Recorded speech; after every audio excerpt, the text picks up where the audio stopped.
All right, dudes. I'm going to take about 15, 20 minutes. I'm going to take about 15, 20 minutes, and I'll be back then. I'll see you guys in a little bit. Just going to grab something to eat. Be back in a moment.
Discovery, go at throttle up.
Discovery, go at throttle up.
All right, let's get going.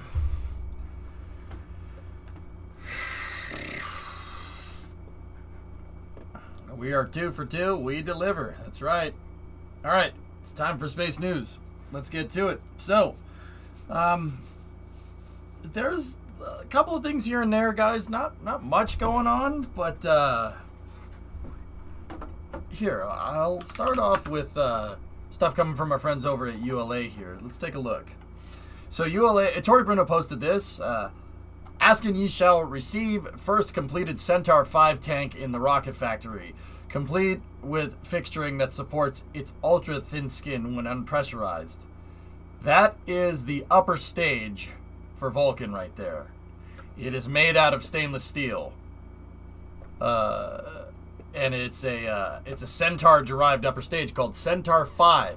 Centaur 5 will have two RL-10s in it. It's a hydrogen oxygen upper stage for Vulcan. It is 5-meter diameter. It's quite big. Quite a big upper stage right there. Not bad.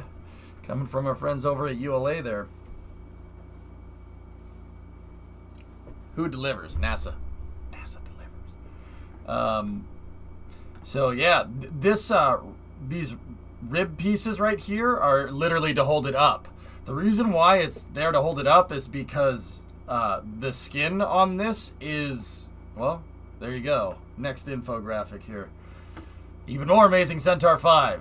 It's using 300 series stainless steel. That's about 1.07 millimeters thick, or 4 thousandths of an inch? Or no, 400ths of an inch. Yeah, very, very, very, very, very, very, very, very, very, very tiny. It's 5.4 meter in diameter, 12.6 meter tall, 41 feet tall, 17 feet wide. Very big. That's a big stage. This is what Atlas currently uses right here.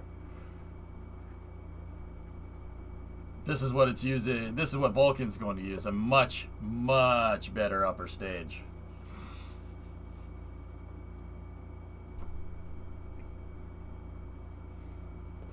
Seems to be a growing trend with material. Amazing what Elon has started.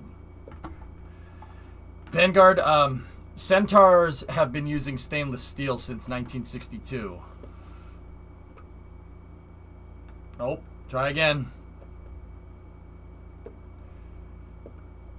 Yeah, the first Centaur 1 launched in 1962 on an Atlas rocket. So Atlas Centaur from Complex 36. They've been using stainless steel in upper stages and first stages since the 60s, man. It's just not something we haven't seen much of lately. Centaur 3, which has been operating since the late 90s, is also stainless steel. Yeah. Oh, yeah. It's been around a lot longer than you think. It's just really cool to see. Now, keep in mind, that design is a little bit different than Starship, okay? Starship is using 3mm Starship is using 3 millimeter thick steel. Actually, 4 down to 3.6 in a test article. So it's 4 mil. This is 1 mil. This is what's called the balloon tank. That's why it needs all that ribbing right there to hold it up. A balloon tank is exactly as it implies. A balloon can't keep that shape without it being pressurized, without you tying off the end. If you blow up a balloon and you inflate it, that is literally the same thing with stainless steel, with metal. That's why it needs all this stuff to hold it up.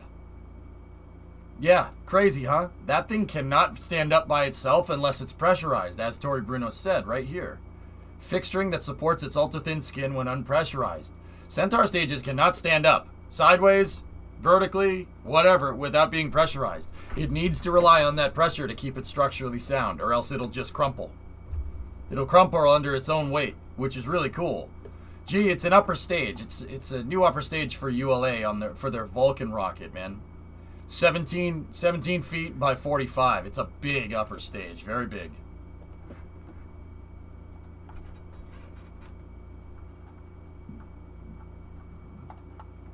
I got it, Soapbox. Yeah, it's a monster upper stage. That's what it's going to look like over here. Very, very, very big. And it looks like it's using autogenous pressurization for its RCS, or a tap-off for its RCS. See that? Interesting. Show the video of the buckling one? Okay, I can do that.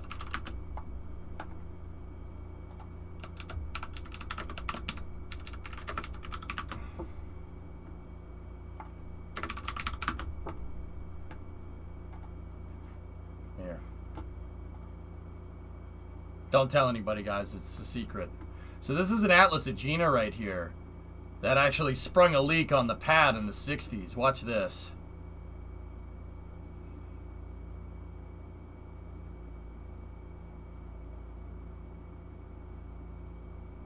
Oh, that's what happens when you use balloon tanks. Oh, boom! There goes the RP1 tank.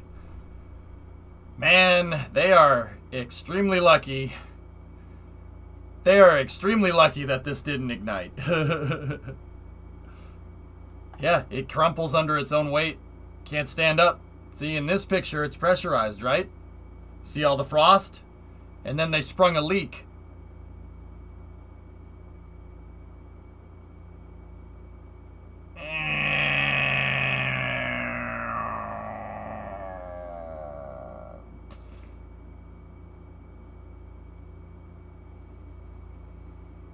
Yep, that's what balloon tanks are. It's a little bit different than Starship. But, yep. Coke can open and Coke can close. That's right. That's right. That's right. It depressurized, G-Man. Yeah. That's what that tank is. That tank is the same thing. That thing, honestly, you could hit it, you could punch the thing, and you'd put a dent in it. Easily put a dent in it. Yeah. It's crazy. When it's pressurized, though, it's about as strong as a brick. That design doesn't seem efficient. On the contrary, GNAC, it's one of the most efficient upper stages ever designed by man. I know. Because you don't need to, it doesn't need to stand up in space. Who cares? You don't need to stand up in space. There's no gravity up there. Make the tank up freaking as light as you possibly can. Dude, they've been doing this for years. What about women? Yeah, Forlorn, you could probably punch it. It has the consistency of like aluminum foil. It's a little bit stronger because stainless steel, but this thing is less than a dime. You telling me you can't put a dent in something that's less than a dime in thickness? Oh, you could punch that. You could put a dent in it. Yeah, GNAC, actually, it's the most efficient, dude. Crazy, right? Space is all backwards, man. It's all backwards. Stands in the void. Everything is backwards, dude. You've got to speed up to slow down. You've got to slow down to speed up. It's all backwards, man. I have my... dude, I have my space brain over here. My space thinking cap's over here. And then my common sense thinking cap is over here because sometimes it's backwards, you know?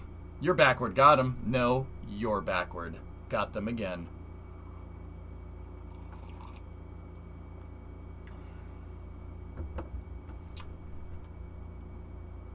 Solving...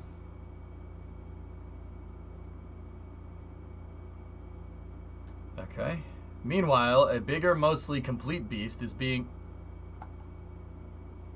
prepared in less time.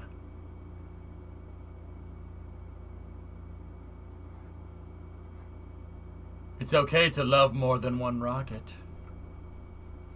It's like the metric system. My guy, hell yeah.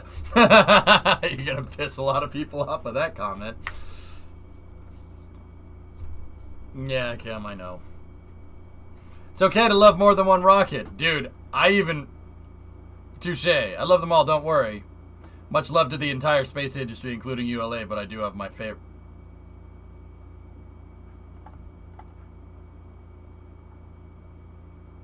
Solving, you got called the hell out, man. You got called the hell out, bro. Nice backtrack. Dude, I even... Look at this. Look at this. Look at this. It's okay to love more than one rocket. I said facts, right?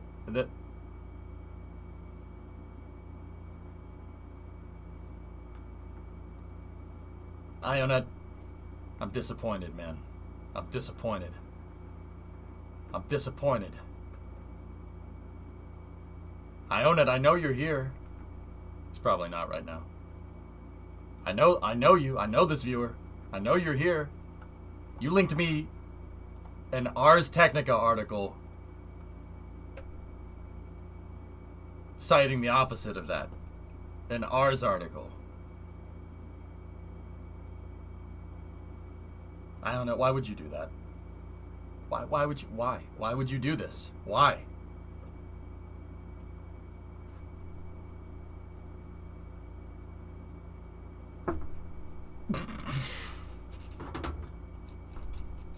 Sasha, what do you think about that?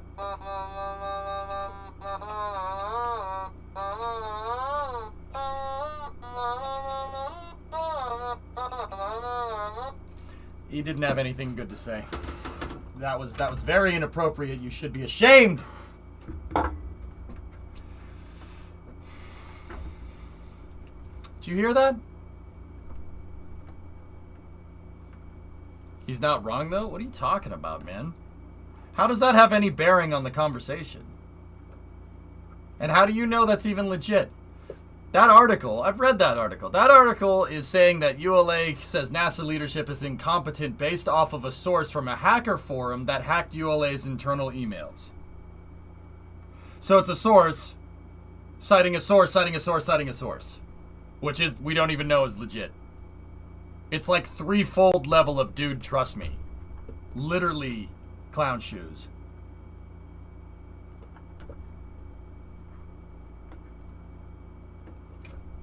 Cerebral malfunction. Sometimes I have that when I read Twitter.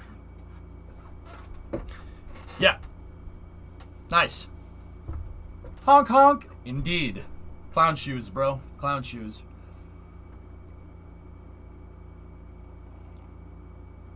Because ULA didn't deny it. That would have been the first thing they did. They did Yellow Van. Remember that, Tim Bite. Yellow Van. Remember Yellow Van. Okay.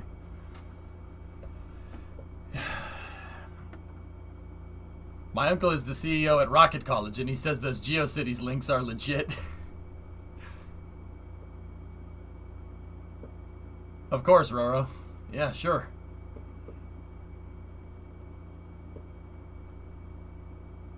It's a zoo, Cerebral. It's okay to look. It's okay to go to the zoo and observe the zoo, but you don't jump into the lion's den just because you want to go to the zoo, you know?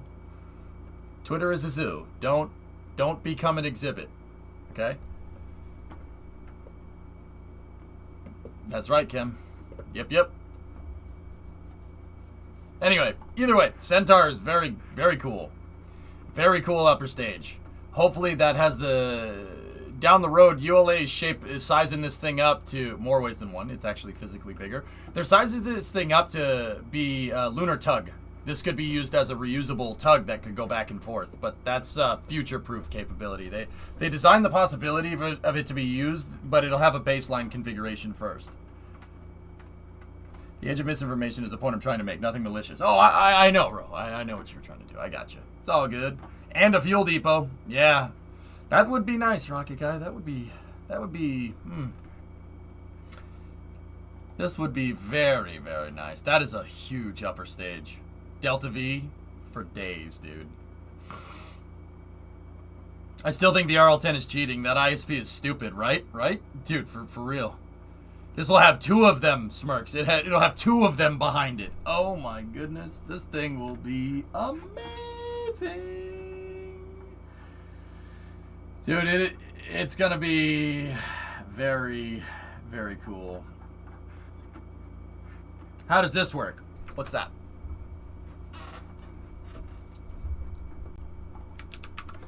Alright, what do we got next? What's up on the docket here?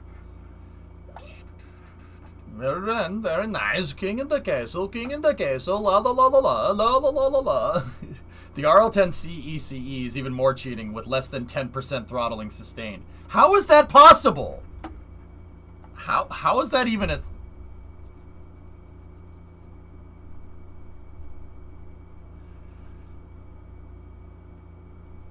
How is that even possible?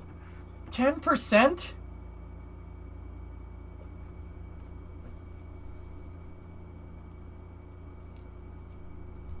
Okay, Rocket Guy, I got a plan. Here's the plan.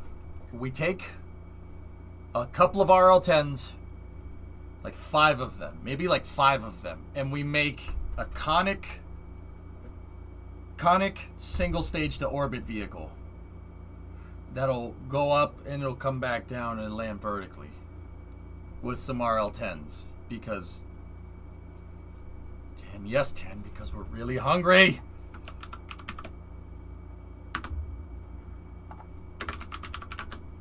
Can we do this? I think it may have already been done though.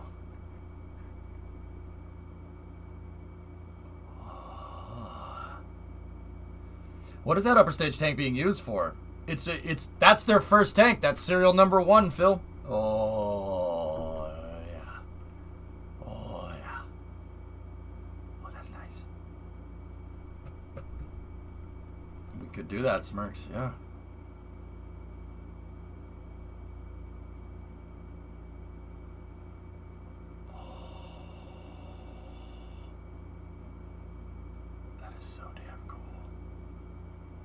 That's the DCX. They were doing this in the 90s. You think Grasshopper was the first one to do this, man? Hell no. Discovery, hell no. The Delta Clipper was doing it 20 years prior. Tory Bruno for President of Space. G! This isn't new footage, right? Elon before Elon. It's from 93, man. Need a better sense of scale. How many bananas wide is it? It's 35 SMB in diameter. We only put whales in payload fairings. Oh, that is smexy. Didn't the engineers of Blue Origin, the engineers of this go to Blue Origin? I believe some of this thing's tech found its way into New Shepard, yes. Yeah, the MAV. Oh my god, that's so dang cool. Here, you're right, Rocket Guy. Here, let's go. Lockheed MAV.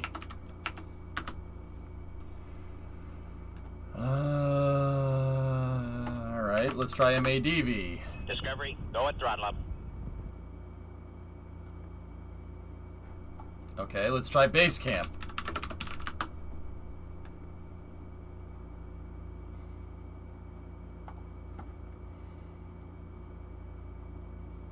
Oh, it crashed. Yep.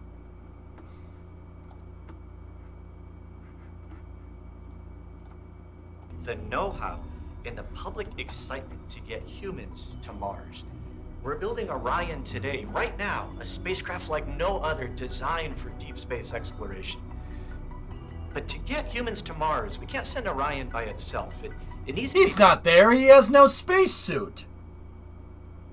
Part of a larger system that provides the supplies and the scientific equipment needed. Actually, it's a pretty good chroma. Look, they got parallax on the green screen. Millions of miles away. That's 2. We That's call 2 our screens. concept Mars Base Camp. Mars Base Camp is really straightforward. Bro, she's rocking some chucks. It's an orbiting mission with 4 main sections and 2 of almost everything for backup. We have 4 large commercial solar arrays to generate electricity and power the spacecraft. For propulsion, we have 2 cryogenic propulsion stages and 2 tank farms to store the fuel. Jeez, those stages look a lot like that. You guys see that? Just, there's a reason why Rocket Guy is probably a good idea to show this. Those stages, man. Those stages look awfully familiar. Maybe they look like... Uh-oh. Ding-a-ding-a-ding-a-ding-a-ding-a. Wanga-danga-danga-danga-danga. Wanga-danga-danga-danga-danga-danga.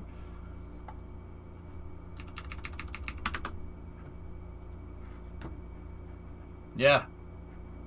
Serious.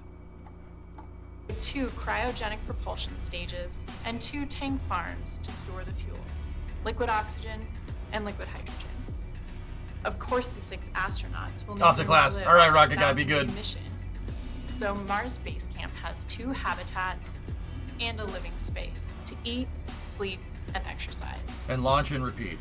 Most importantly, we have Orion. It's the command deck, with all the avionics for navigation and communications. Orion makes the whole spacecraft more reliable and gives the astronauts a safe ride home. Because we've already started, we think we can launch this system in about a decade. Orion is already flight proven, and we are designing the Deep Space Gateway today. Soon, NASA and Lockheed Martin will launch an uncrewed Orion on the Space Launch System rocket for a mission called Exploration Mission 1, or EM1, to Artemis check 1. out all the systems over 3 weeks in an orbit around them. After that, the next Orion flight to EM2 will be crewed. And on that launch, the SLS rocket will also carry the first elements of the Deep Space Gateway. The Deep Space Gateway is essentially a space dock where America and other spacefaring nations can perform revolutionary science and establish a lunar commercial economy. Through the 2020s, we will work with NASA to operate and assemble the Deep Space Gateway, and then build up Mars Base Camp and get it ready for flight.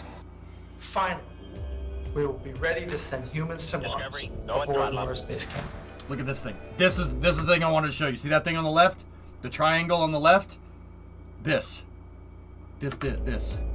So, see that thing right there? We've talked about how we can do it. Now Where let's is talk it? about Show the MADV, you putz! Camp is about more than humanity's greatest adventure. It's about science, answering fundamental questions that scientists have been asking for hundreds of years. All right, yeah. And from They ask orbit, questions. we can confirm the site selection for the first human landing.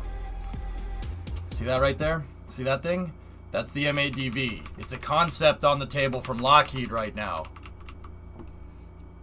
Guess what it's using down here? So it's kind of like Starship, but kind of not. And this was before Starship, believe it or not. The bottom under here, that with the fins surrounding it, guess what that is? Bum bum bum bum. Wait, where is it? Bum bum bum bum. Seriously, it's a Centaur stage that's been made into an ascent and descent vehicle. Yeah, that's what it is. Yeah, that's what it's gonna have in it. That's its tank section, which is just.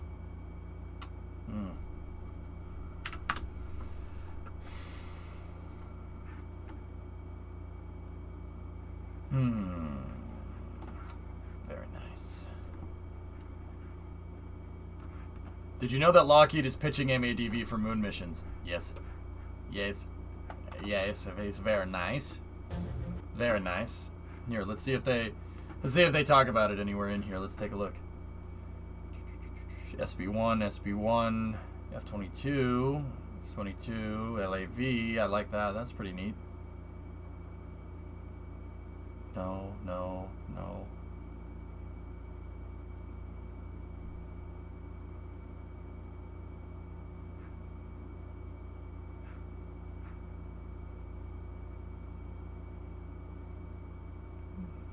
Scanning. There's a lot of good stuff in here. Can I that's nice.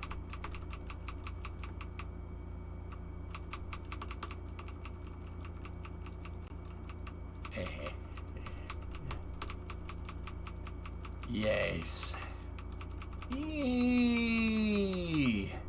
That's nice. All right, I don't care what this video is. I just wanted to see that.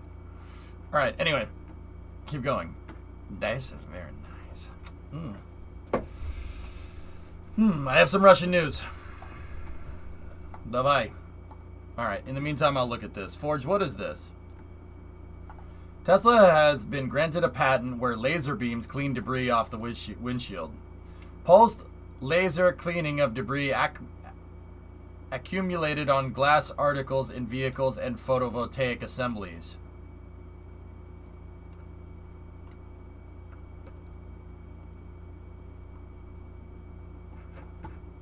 Can you check this pulse? We know about that already, Forge. I'm checking the other article you wanted me to check.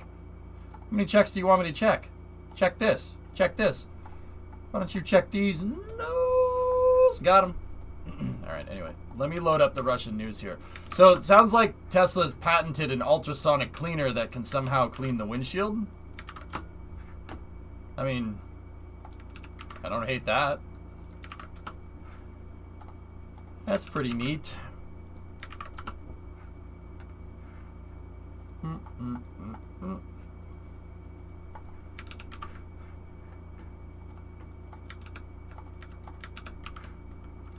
Okay, got everything.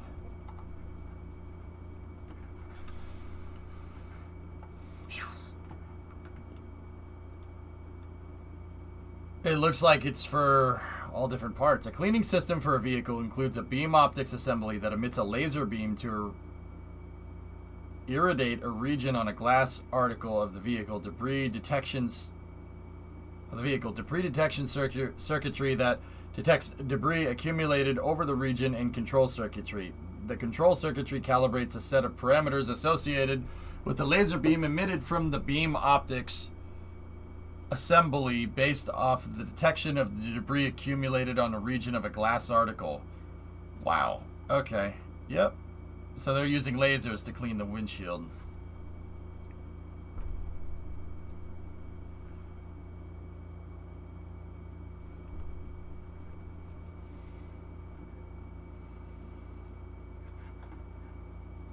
Did we know that this was in December? No, but I have that news up too. Huh. Interesting.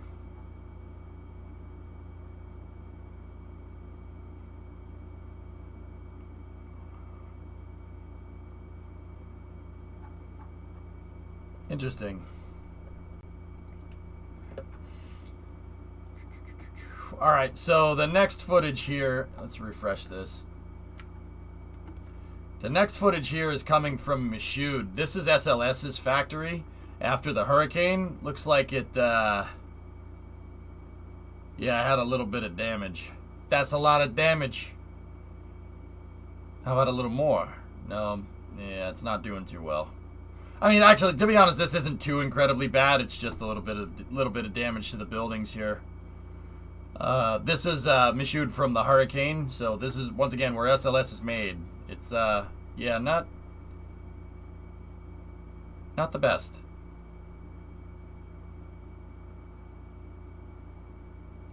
No, Neo, that's interesting. I'm laughing at Michoud.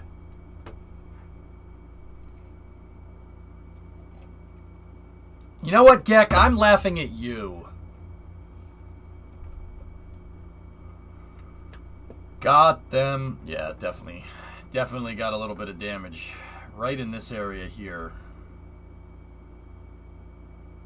So this is where they do the forward join on SLS. That has some, definitely has some debris in it. I hope the test articles didn't get messed up too bad. Or even the flight articles didn't get messed up too bad, but yeah.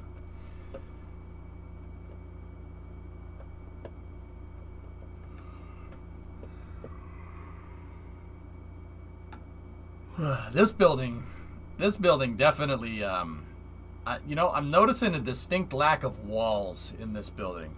This building seems okay. That building seems okay, but this one, that one right in the center there, that, yeah, that one's not doing too well. Yeah, right? Yeah, that's right, NG. No damage to components. Oh, thank God. About that Lockheed link I sent you, it seems like Lockheed Martin is bailing out on the national team. For the past 2 weeks, they've been posting links about base camps and lunar landers like MADV and their own design, and nothing about the national team.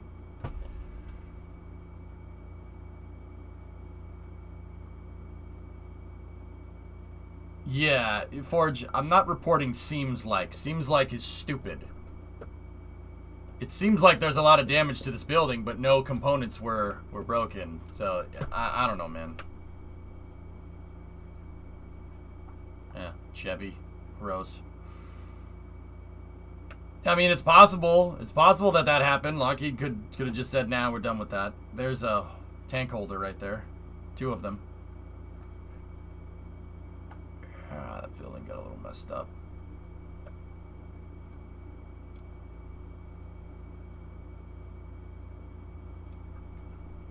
Yeah, this actually isn't too bad, guys. 2017. Excuse me. In 2017, this building got messed up. Like, messed up badly.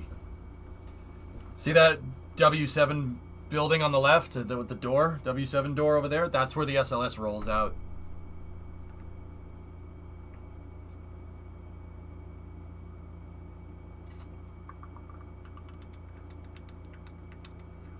Oof.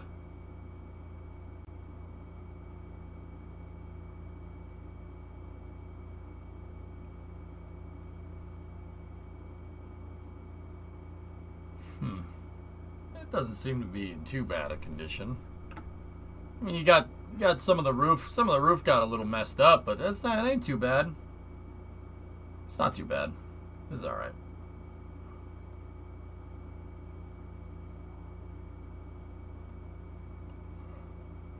It could have been worse, yeah. I mean, Dan, a lot of people don't know that, Forge, you're right. In 2017, this building got destroyed.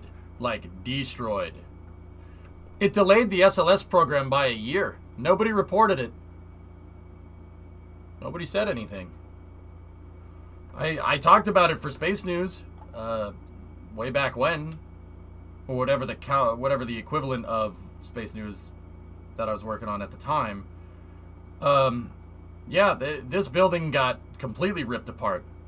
Like, worse than this. And it delayed SLS by at least a year and a half. Oh yeah, they had damaged test articles out here. It damaged all the test and flight prototypes so much so that they had to like basically stop everything that they were doing, rebuild the building, and then start again. Let's rebuild in the same place. Hurricanes won't be back.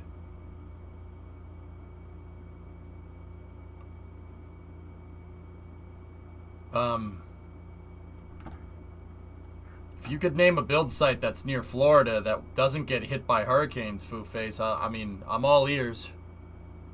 You know, you got the launch site has to be, in Florida because that's the furthest, that's closest to the equator that we have. Can't go further down because Miami's there.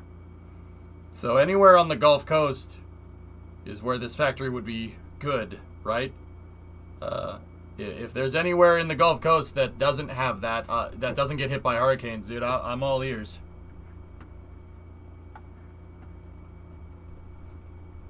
I gotta sneeze again.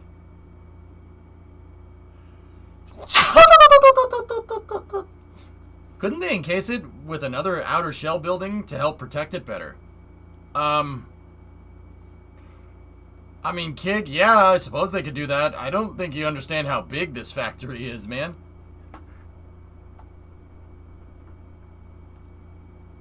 Yeah, here, I'll show you how badly this building got messed up. Check it out.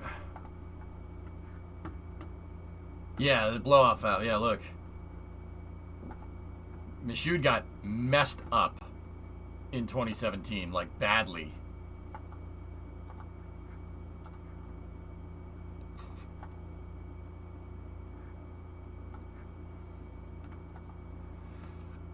Do you guys think that car is missing some parts? Where Saturn V's made in that building. Yep. The majority of the damage you see is superficial. It looks worse than it is. Not this one. No, not that one.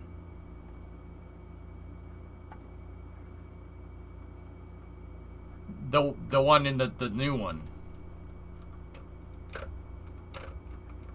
Yeah, the Ida stuff. Yeah, Ida wasn't bad. It's okay, but yeah, it's not too bad. Anyway, yeah, I got that footage there. All right, let's see. What else do we have? Let's go over to the Russian news here. Let's see what's going on across the pond.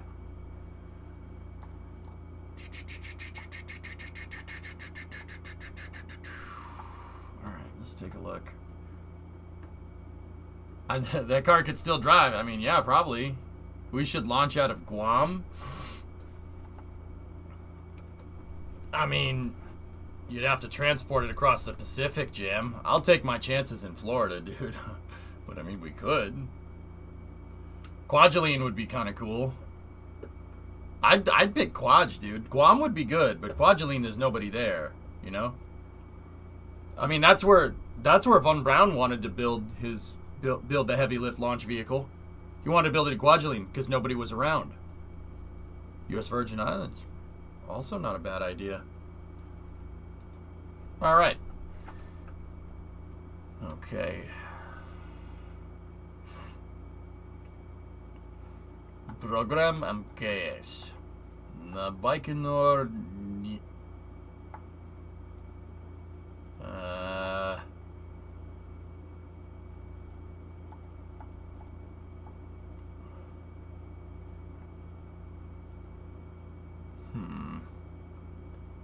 Maybe biome. Here, I gotta translate this. Hold on.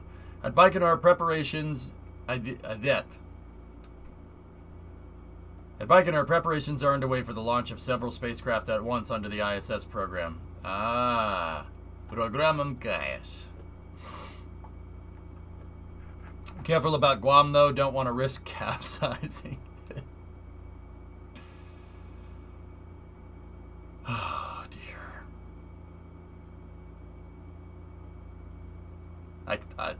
Yeah. Yep. It's like walking, ongoing, or preparations. So, no Baikonur idiot. Is it idiot or is it idiot? There's no Y in there, I don't think. Glad you got the reference. Yeah, it could capsize at any time, dude. First version. Idiot. So, like, idiot? Got it. All right, cool. All right, so we got MS-18, the Progress with the Izlovoy module on it with Prichal, and then Soyuz MS-19. Hey, who you calling an idiot? Who you calling Pinhead? That's a Progress capsule right there. Yeah.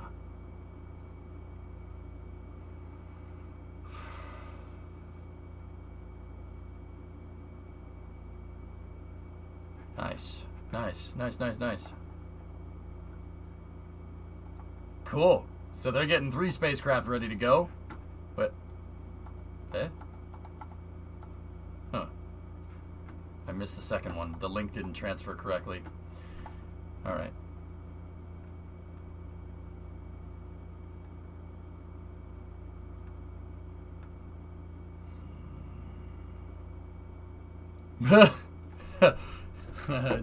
That would just piss all the people off. Today, for the crew of MS-19, examination complex training has begun. This is the final stage of cosmonaut training, during which the readiness of the cosmonauts and spaceflight participants.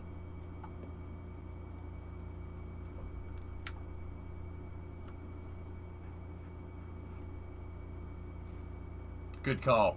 For the upcoming expedition to the ISS are assessed. Scap. My guy. Dude, who's this Chad over here? Holy crap. Guy's a friggin' unit. He's just like, I do not care about nothing but go to space.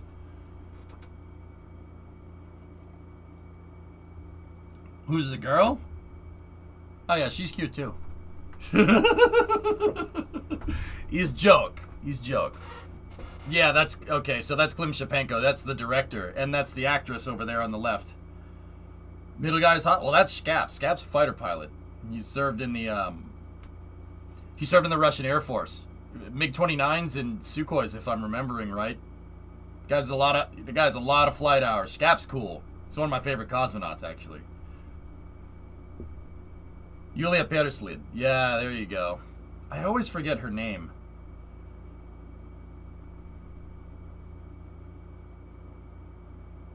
Wait, does Klim have a popped collar? Dude, he has a popped collar flight suit. Popped collar flight suit, bro. Whoosh. That's pretty Chad. That's Giga Chad. That's dude, popped collar flight suit. That's awesome. What a legend. Oh, you'll remember her name. It's not the last time we'll talk about them. Yeah. Yeah. Yeah.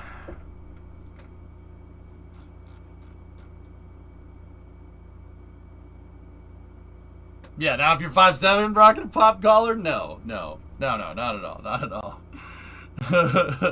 Yeah, Chad, absolutely, Cluties.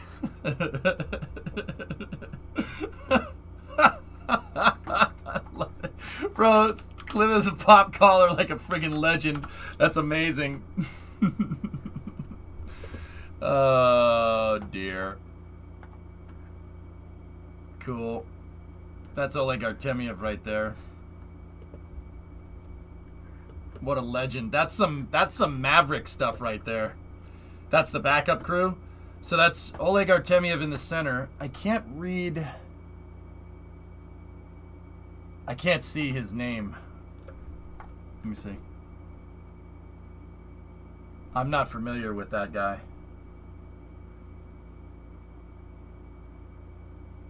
I don't know the other names off the top of your head. Yeah.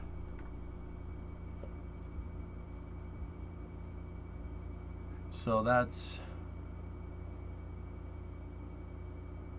Mordovi something. I can't see the end. Those suits look expensive. Flight suits are expensive. Every one of them is custom tailored, Barnes. He's a dude? Chemical? Is he a dude playing a dude disguised as another dude? God, I'm going to make that joke so many times when that guy launches into space. Oh my goodness. I can already see it coming. I'm beating that joke into the ground. Yep. He's a dude in a spacesuit. Yeah. Duden, yeah. Mm-hmm. Yeah. He's a dude playing a dude disguised as another dude. You're a dude who don't know what dude he is.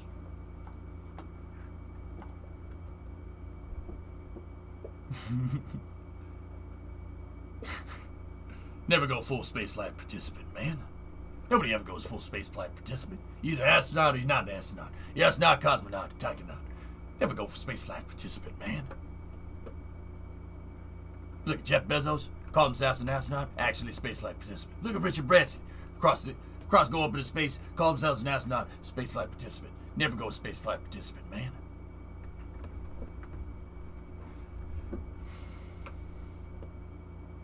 Let's hope that the main crew goes to space and not them.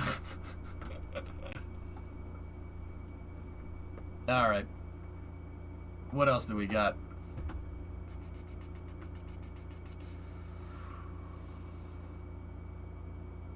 Vostochny Cosmodrome.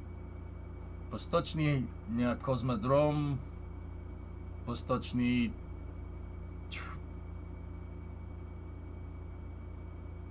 Give me a second. I got it. Transportation. Yes. Yes. It took me a second, and I may have burnt something. That's why I have no hair, because I try to put heat processing overload. So transportation of the frigate upper stage.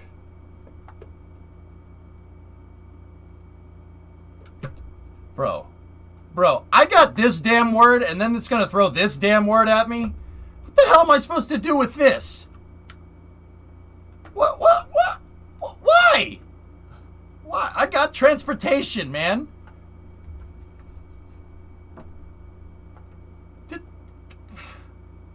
That's ice cream truck salesperson. What? I think it's upside down. All right. Specialists from the Vostochny Space Center at the Cosmodrome Vostochny transported the upper stage frigate to the filling and neutralization station.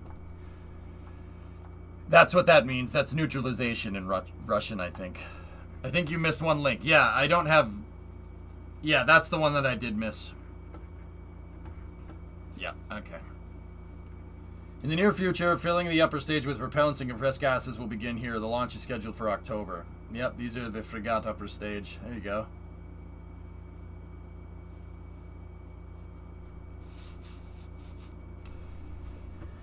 Neutralizatia.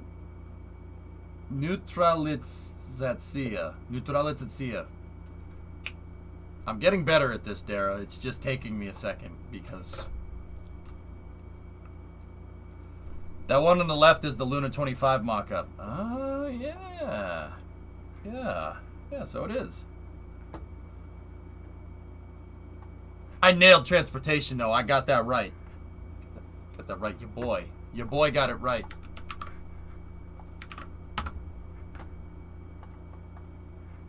Let's see. What do we got?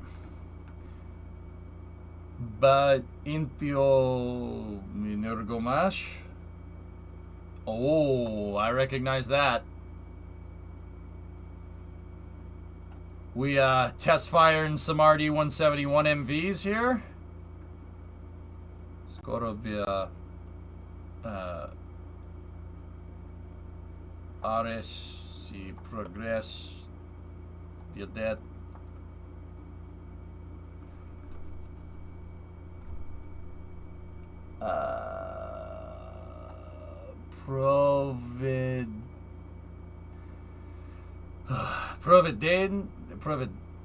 Providenia?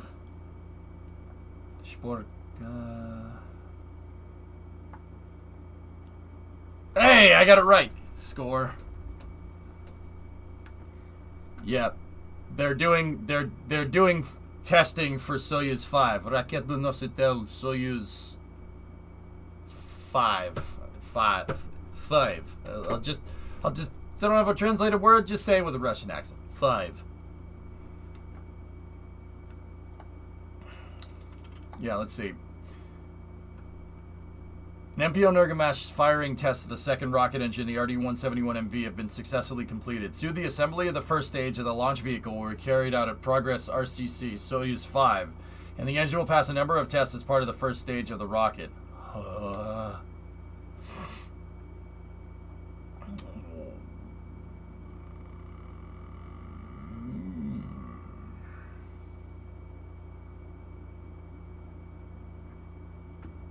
Huh?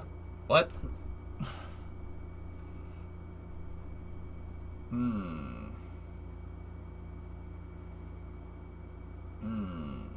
Quad nozzle engine. That's an RD-171MV, LTO. That is the most powerful liquid rocket engine ever devised by man.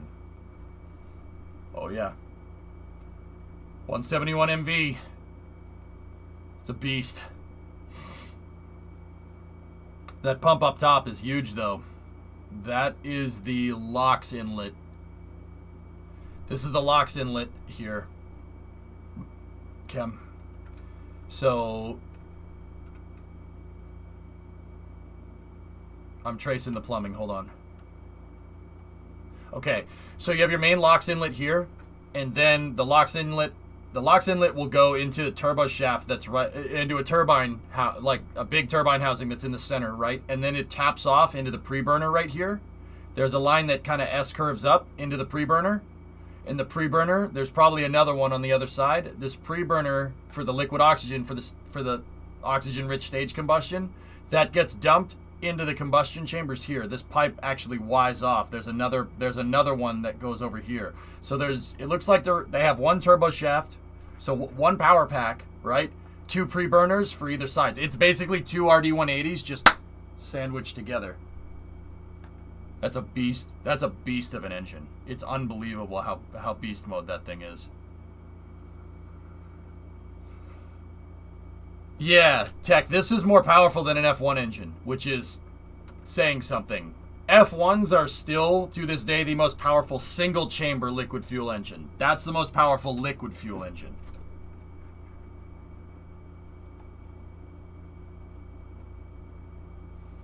I mean, but Kem, that pipe, the diameter of that pipe should tell you how much liquid oxygen is flowing into this thing. A basketball could fit in this pipe easily. So that pipe's like big. I mean, 2 RD-180s is basically an RD-170. Yeah, it's just 2 of them. But it's an RD-180, it's just everything taps off of one turbine, which is ridiculous, man. How much oxygen do you need? Yes. You can see there's the gimbal for each nozzle. Each nozzle is individually gimbaled. And then the thrust vector actuators on this are right there. See? There's one. And then the other one's behind it. The other one's on the inside. Yeah. So 2 of the engines have TVC this way, and then 2 more have them this way. TVC is usually mounted on 90 degrees like this for X and Y axis movement. All 4 of the nozzles are gimbaled, which is an insane piece of kit. That thing is beautiful. Really, really nice piece of engineering right there. Must be hot out during that firing test. Yeah, you're damn right.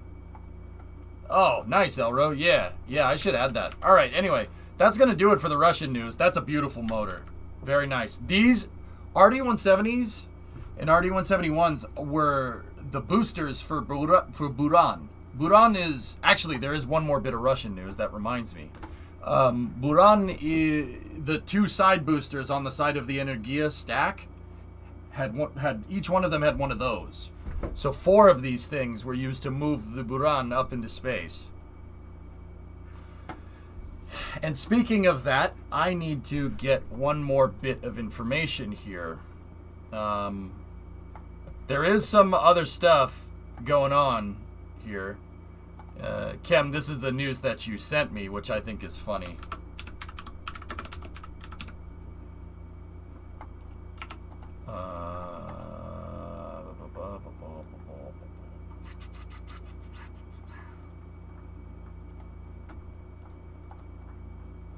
Alright, let's take a look. And then I have to go find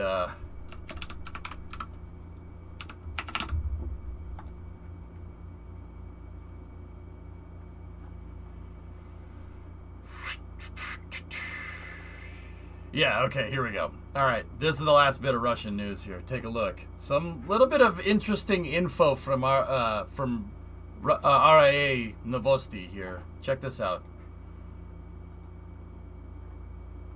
Interesting bit of news here. You guys see that headline? Spaceship Buran will be returned from Kazakhstan to Russia.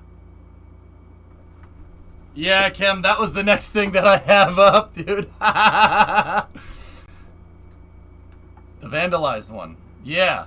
Molina Research and Production Association, which developed the Buran reusable spacecraft, announced the decisions taken to transport the second flight vehicle from Baikonur Cosmodrome to Russia. Representatives of NPO Molina visited the Baikonur Cosmodrome. The purpose of the trip was to inspect the Buran orbiter and its technological layout, as well as the hangar, the assembly and filling complex at Site 112, where the Buran and the OKMT thermal test article are stored. To resolve issues of subsequent transportation of the orbital ship back to Russia. They're basically the factory that built the thing wants it back. It is noted that in a meeting with representatives of Roscosmos, the Center for Operation of Ground-Based Space Infrastructure Facilities, and an unnamed transport company, the possibility of moving Buran and its model out of the hangar without damage and serious dismantling of objects was discussed. As a result of the meeting, it was decided that the disassembly, transportation, and subsequent assembly of the ship and model should be carried out under the supervision of the Molina Scientific... Molina is the Russian word for lightning, by the way. Scientific and Production Association as an enterprise developer for the orbital ship. In May of 2021, an RA Novosti source at the Baikonur Cosmodrome said that the inscriptions "Good" and "Yura, we have arrived," and "Before flying to the stars, a person needs to learn to live on Earth," also left 4 signatures, apparently authors of the graffiti. Yeah. After such an act of vandalism, according to Roscosmos, the Russian Federation will raise the issue of preserving facilities at Baikonur at the next meeting of the Bilateral Intergovernmental Commission. State Corporation noted that they would take the Buran under protection and were ready to take the ship and its model to the museum. The first ship, Buran, which made a single flight in 1988, was destroyed after a roof collapse in the assembly and testing building at Baikonur in 2002. The second and last of the completed ships, along with the model of the ship, is also located at Baikonur and is the subject of legal proceedings. The third, unfinished copy is located in Zhukovsky, near Moscow. A test copy with aircraft engines, OKGLI, is in Germany. It's at Technik Museum Speyer. And then another model of Buran was kept for a long time in an open area at Baikonur, but then it was transported to the RSC Energia Museum at the Cosmodrome and is now at VDNKH in Moscow. That's VDNKH is like the Smithsonian for Russia. It's the same thing for the American viewers. It's like a national museum. So it's very interesting. It seems like Russia decided screw you. Because it's a very interesting thing here. There's a guy that claims to own the thing called Darren Musa, and he owns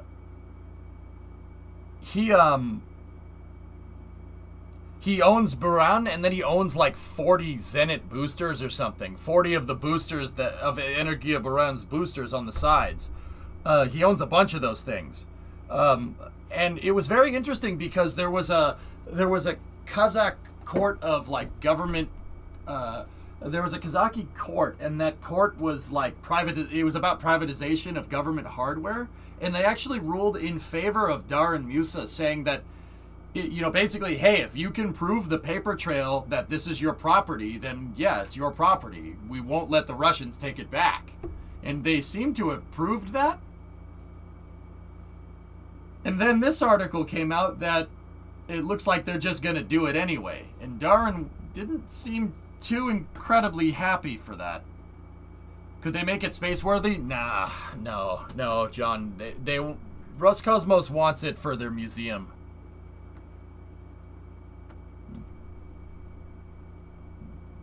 So, this is the guy here. That's Darren Musa, and here's what he says.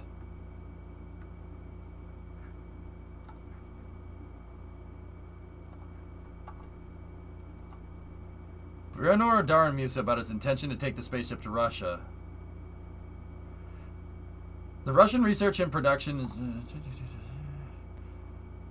Molia, which has developed the Buran reusable spacecraft, recently announced plans to return the ship from Kazakhstan to Russia, but the general director of RSC Baikonur JSC, which owns Buran, is not going to give the ship to anyone. Yeah, he basically had an article saying that he's not selling it. It's not for sale.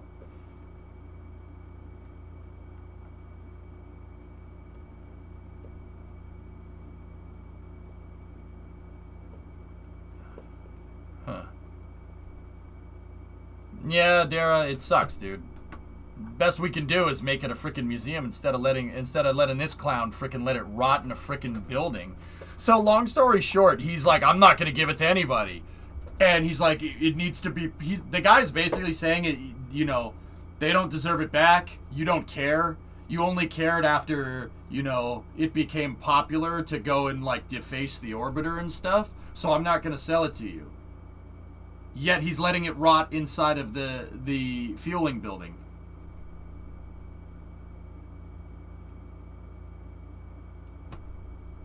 And it sounds like Russia basically said, yeah, I hear what you're saying, but also no. There's no... I think what they're trying to say... Well, I don't know. You guys tell me. It seems like very much that... It seems very much that... basically Russia's saying there is no way in hell someone sold this to you unless it was an illegal transaction. There's no way in hell that you own this. That's impossible. There's no way. There's no way that you own this. We're taking it back. Thank you very much. We didn't sell it to you. And he's like, oh no, but you did. And he's like, no, we didn't. We did not sell this to you. This was government property. And you just somehow can't prove the paper trail to government property. But see, then again, that Kazakh claims court said he did. He did prove the paper trail. Sounds like the Russians didn't buy it. Yeah, sounds like the Russians said, yeah, sure you can.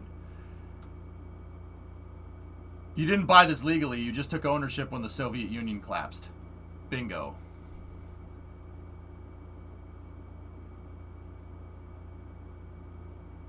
In 1990, much weirder stuff happened than this. I know, Kimir. Yeah. Dude, Yeah, the fallout from the Soviet Union falling apart was not great. Not great.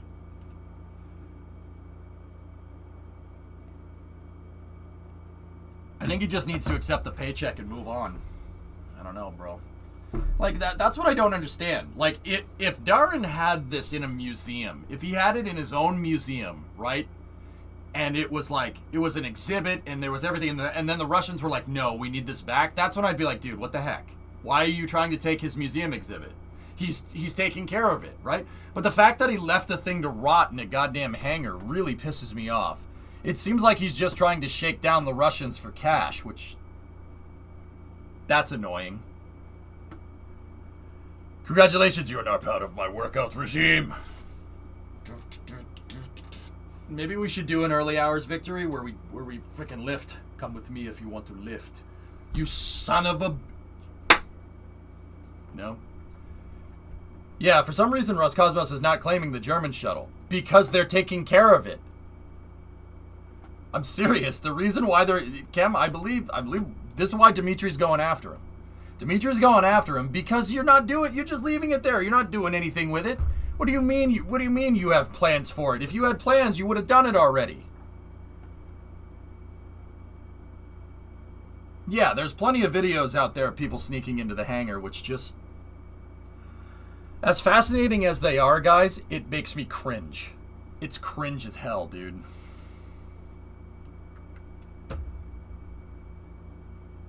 Yeah, inbound. I know. I know. It's a very interesting thing, and honestly, there's some cultural things going on that that I don't understand here. In the U.S., so guys, I guess I can explain in the U.S. how like acquisitions of government property go. So in the United States, the government has to auction it off. It has to be an auction. They can't just sell stuff, right? And the auction has to be public record. Everybody has to be able to witness it. Like, for instance, SpaceX bought the shuttle transporters to transport Falcon 9s around. That orange transporter that was made by Cometto, an Italian company, they bought that at a government auction, and I know the price because it's all public record. They bought it for 37 grand. So all government auctions have to be disclosed. If you cannot prove a paper trail for you acquiring government property, they'll take it back. They will take it back. Yeah, I mean, you should, yeah, GovPlanet. GovPlanet's awesome, God. I really can't spend that much time on there, or else GovPlanet, I can't spend that much time on there, dude, because there's so much cool stuff. It's like a toy store, man. Dude, look, browse by category. Give me flatbed trucks. What do we got? Oh no. Oh no. Oh no. Oh no, no, no, no, no. Oh yeah. Oh yeah. No, this is bad. This is bad. Your boy needs help. Oh, yes. Oh, yeah. Oh, how much is this? Okay, nope.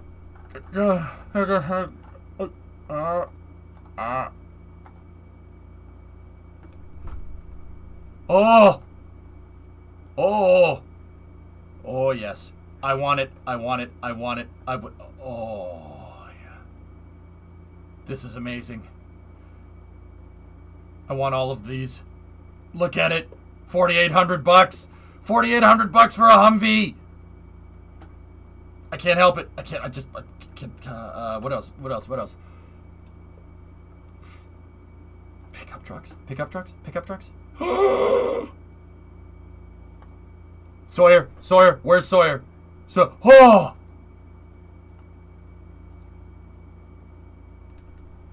$2FT, Wayne, Michigan, man.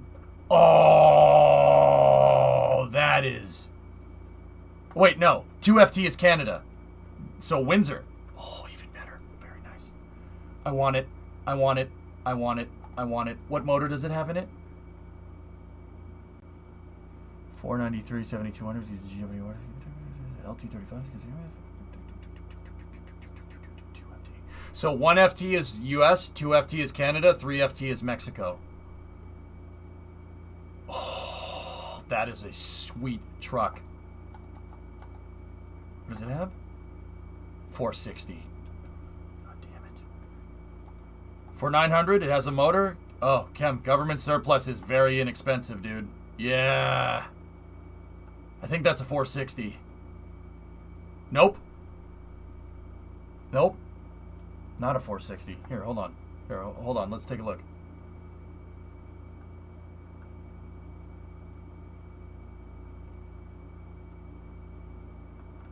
Sawyer, yes. Peep that, dude. I can't tell. I can't tell if it has a 460 in it. If it's a 460, this truck is... Oh, dude. The axles, man. That thing's got some beef to it. Can you check the VIN online? For the most part. I mean, that tag, the tag will tell you everything you need to know. Wait.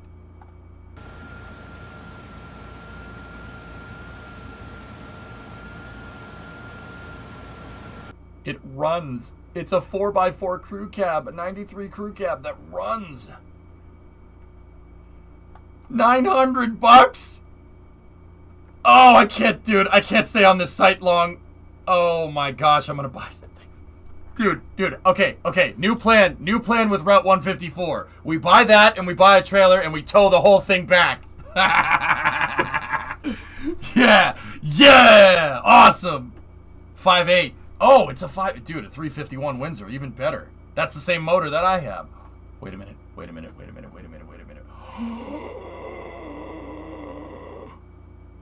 Oh, that's cool. Just buy one of the transport trucks? Don't come at me with logic. This isn't about logic. This isn't about you, Panda Man.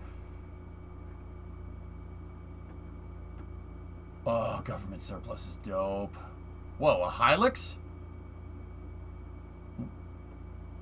What the hell? Wait. You need to buy this. The MQF? Oh no. Why is there a US government auction for a ute that's in Victoria, Australia?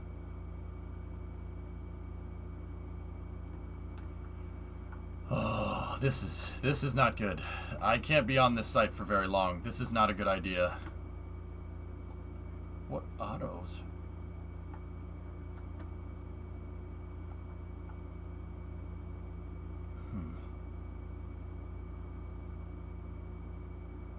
Interesting, Staples, yeah. No. Classic car? Wait, classic...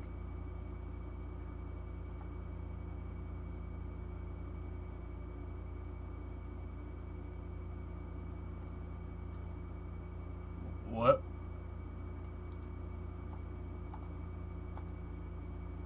What is that doing there? How about a T-34? Eh. Can't pick up chicks in a tank.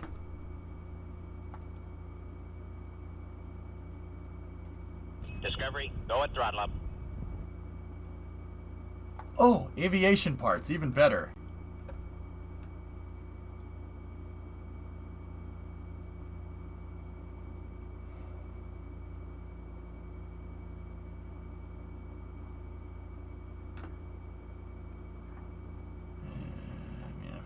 Buy those as last.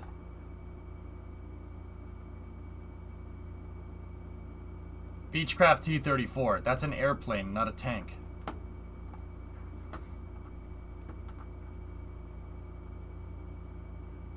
This is bad. This is bad. This is bad. All right, I can't be on there anymore.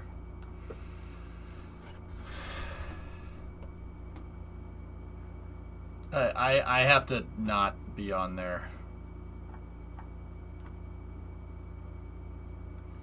You shouldn't be picking up chicks. Yes, that is correct. That would be immoral. You're the worst kind of person. What do you mean?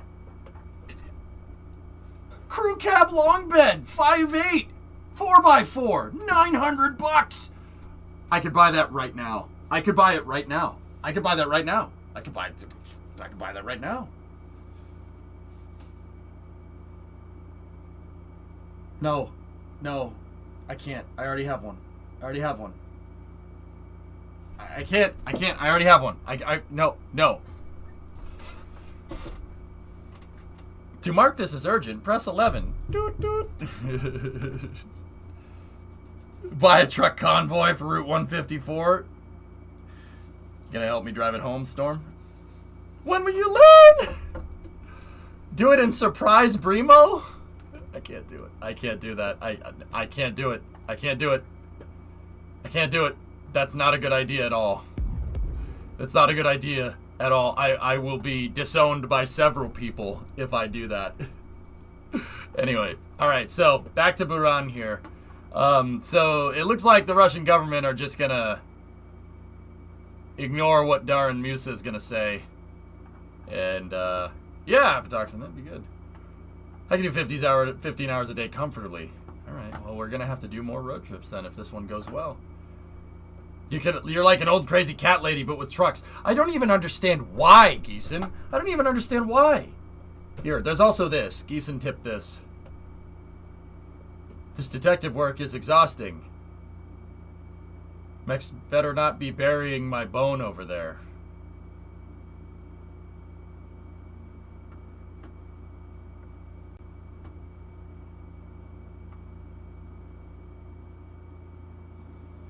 They'll just take it anyway. Memes become the reality.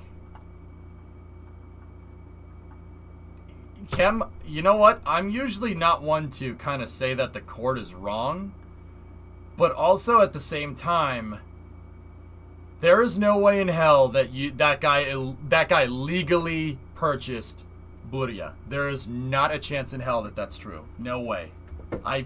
There's no way he legally purchased 2 space shuttles and 14 Zenit boosters. There's not a chance in hell that that's real. Why would you show me this website, you beep? It's a one-in-a-lifetime exception. I've refused to believe that.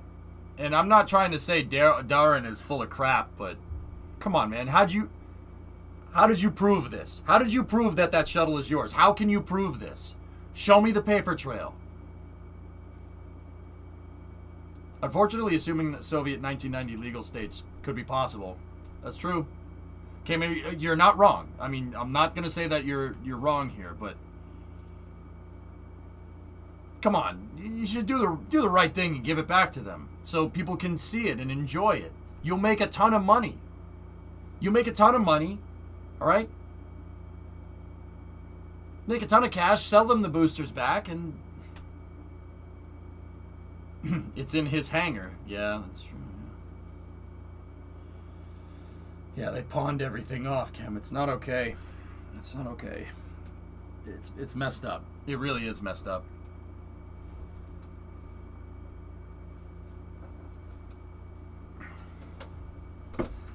He owns that entire complex, Vash. Yeah, I'll show you. Let me pop in on Google Earth. I'll show you. How about this? It's only 3,000 miles.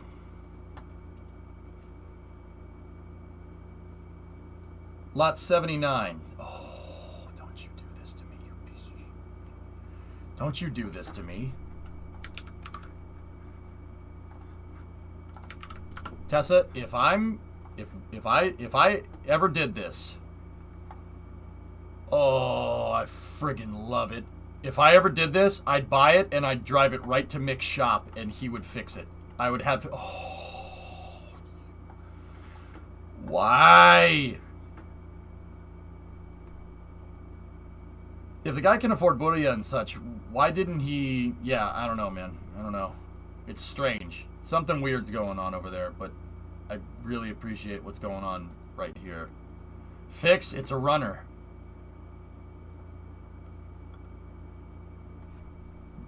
Yeah, but I need to get all this stuff out of there. Or we could just keep all that stuff in here and have electrical connections and make it a little mobile streaming truck.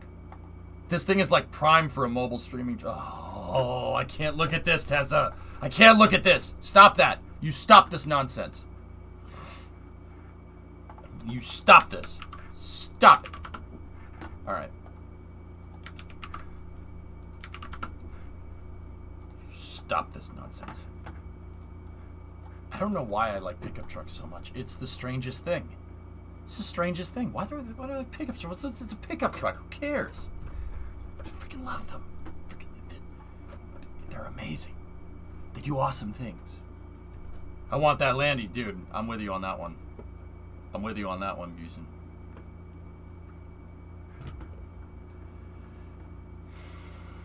You know how it was done. The institution got suddenly privatized and was supposed to find the money for salaries while owning all the hardware, so they would sell anything anyone was willing to pay hard cash for. Yeah, it's crazy. I don't want a Cybertruck, dude. I want that Land Rover, or that crew cab. Stop it! Stop it! Stop it! I just wouldn't want to pay the fuel bill for the Land Rover. See, with cars and trucks like that, Mister, with cars and trucks like that, it's not miles per gallon, okay? It's smiles per gallon. Smiles per gallon, okay? Fuel economy? Smiles. Smile. Smile. The price you pay is in happiness.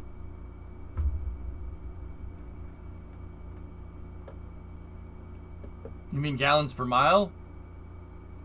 Gallons per smile? Yeah. Guys, I'm going to get terrible fuel economy in the truck on the way back. I don't care. It's going to be an awesome trip. Worth.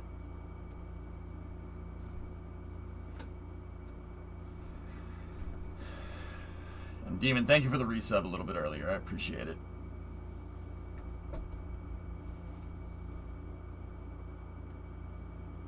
Oh gosh, dang it. The whole chat has devolved into freaking posting pictures from government surpluses. Happy Star Trek Day. Use the Force. I agree.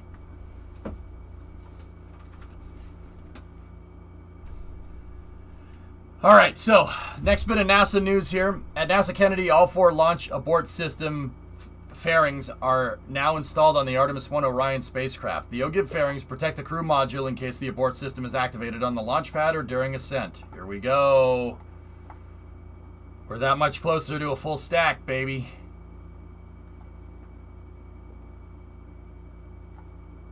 Yes. I think you're more of a Hemet guy.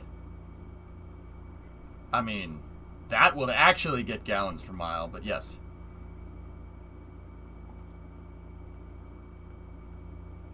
Send it to Bad Obsession Motorsports, Tessa. Maybe they'll buy it. Oh, that's fantastic. Also, big news here, guys. Big news.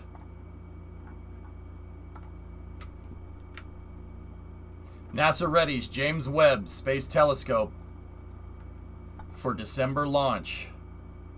NASA plans to launch the James Webb Space Telescope into orbit on December 18th, 2021, to serve as the premier deep space observatory for the next decade. Right. The agency set the new target launch date in coordination with Arianespace after Webb recently and successfully completed its rigorous testing regime, a major turning point for the mission. A new date also follows Arianespace's successfully launching an Ariane 5 rocket in late July and scheduling a launch that will precede Webb, the telescope. The July launch was the first for an Ariane 5 since August of 2020. So in February, we'll be able to see some new pictures from the telescope itself. Yep. I saw that the core arrived in French Guiana as well.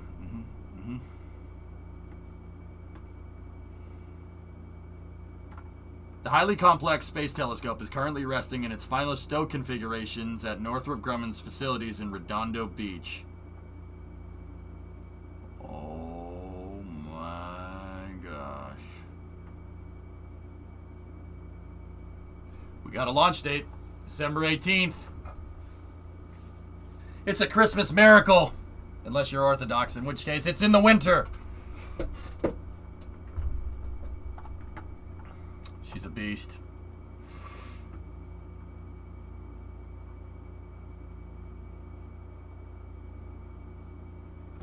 It's about time. No, seriously, that's really cool. No screws are falling out during transportation. No. Word on the street is early next month for stacking Orion.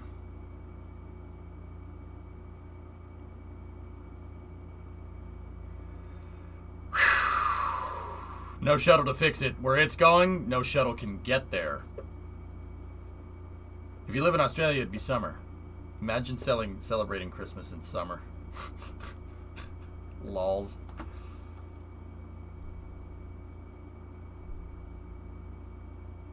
I get lots of smiles per gallon in the GT86 until I hit the refill and fork over $82 to fill up 2 to 3 times a week. You pay $82 to fill up your car with gasoline? How have you guys not, like, gone and knocked on the government's door and been like, hey, stop it. Yeah, that sucks. How have you not, like, I'm, alright. I honestly thought it would happen sooner, stacking of an SLS to a full stack. I'm with you on that one, Kim. That doesn't leave a lot of time to do that wet dress rehearsal, but we'll see. It's great. We have Xmas barbecues and flowering pahutakawas for Christmas trees. That's weird. We just use public transport. Ew. US is a fairly unique place where gas prices are so important within the political system. Sure. Cars are cheap in the UK, but running them bankrupts you. Ew.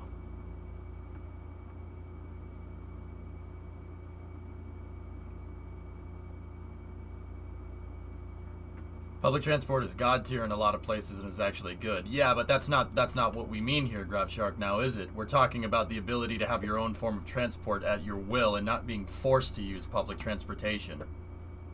We're not saying whether public transportation is good or not. We're not saying whether cars are good or not. It's the ability to choose that I have a problem with.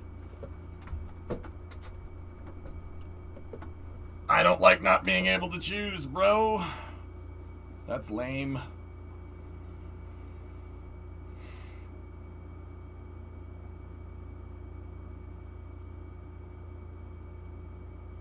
Public transportation doesn't do the run I do, and even if it did, I would still drive. Nice. Alright. Let's get going to SpaceX, shall we? Discovery, go at throttle up. Here, let's check it out. We have two videos. We got to get caught up. So let's watch the video from yesterday and see what we got here. UK is not that big to handle all the cars on the roads. All I'm hearing is excuses. How are those nuggets from last night? Perfect.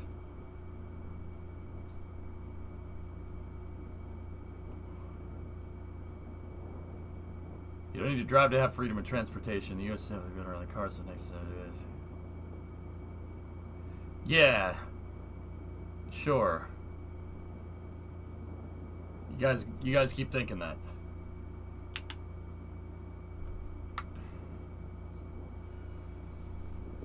Alright, what do we get? Whoa. Nice. Is this a different camera? This is a nice camera. Huh.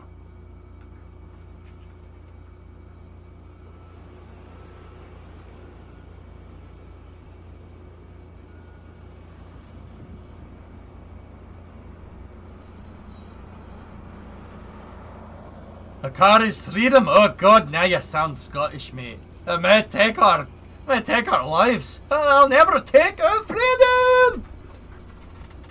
Yeah, Tal. She's a beast.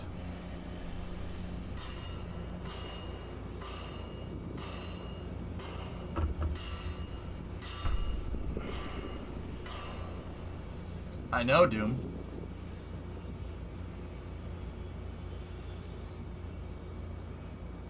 Yeah, I know, dude. Smiles per gallon, man.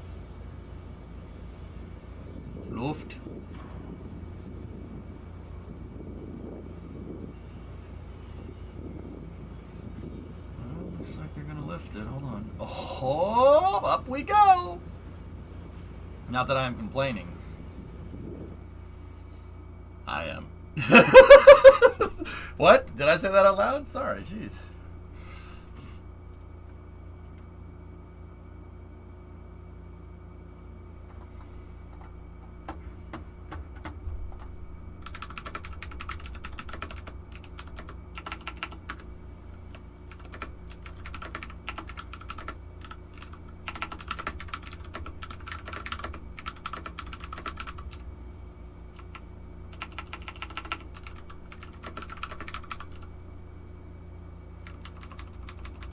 Give me one second.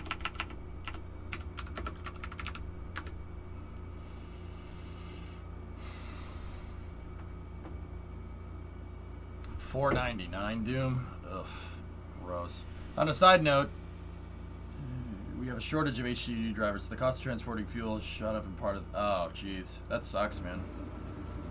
Have you seen this? I have it in the queue, Liam. Needless to say, I didn't top off. Yeah, hell no, dude. Car's certainly a good option if you have to go outside of London. Yeah.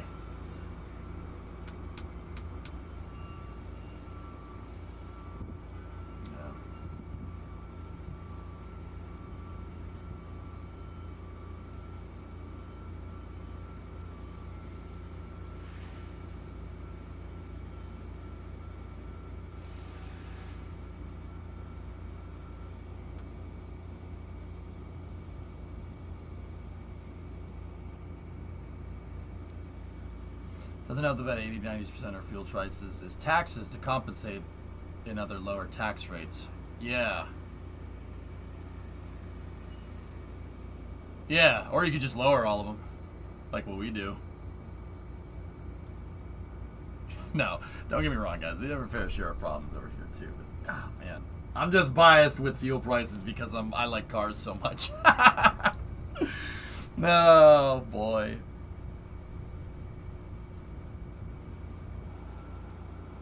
I hope you catch something for that remark. What is that? LA to Boston is further than Lisbon, Portugal to Moscow. Is the US really that big? Yeah, man. Dude, you'll see just how big the country is. That's what I want to show. I want to show you guys how big this country is. I always talk about it. Staples, it's huge. We're talking about, I don't know, 5,000 kilometers easy. Like, in a straight line, it's 4,100 kilometers. But there's no straight line here. You have two mountain ranges to cross. No, there's no straight line. It's going to be about 5,000 kilometers, dudes. Big. 3,000 miles. It's a beast. What's more surprising is how big Australia is. Australia is about the same size as the U.S. It's might be even a little bit bigger if I'm remembering right.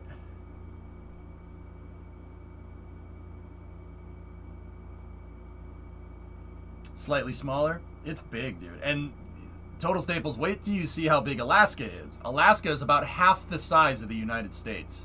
No joke. Alaska's huge. I'll show you guys how big this country is. It is gigantic. You'll get what I mean when it just goes on and on and on and on and on, and it's unbelievable, especially the middle of the country. It's breathtaking how big it is. I was stating that it is big. I'm from Texas. I was gonna say Staples. I thought you were from around here, but yeah. She's a beast, man. She's a beast. I will conquer it. But instead of going out west, I'm going to do the reverse of that. I'm going to start out west and go east. I'm going to do the opposite. That's why you can't live in the USA without the car. I mean, and Cam, that all comes down to distances and stuff, dude. If you really want to know, yeah, I mean, it's all distances, dude. And different transportation systems, in order to be operated in the most efficient manner, it really comes down to distance and efficiency. Airplanes and cars are relatively decent for traveling at long distances. Relatively. There's better things to travel at long distance. Airplane's probably the best one in terms of the amount of energy consumed, right? Trains trains are very efficient over long distances. Passenger trains are medium efficient over long distances because people need food, etc., etc. You got to carry all that extra crap. Food. What a pain in the butt. I lived in decades in Boston without a car. That's right, Hendo. In the city, you don't need a car. I mean, if you want one, that's fine, but good luck. Did you see that blimp video I added you the other day? I haven't checked Discord in a little bit, Core, but yeah.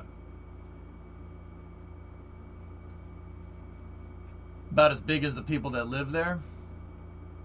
Because there's no fat British people, huh? Man, you wouldn't last a day over here. You wouldn't last a day. I'm telling you. I'll tell you, man. You know the reason why Americans are so big? It's the food. The food is so goddamn tasty.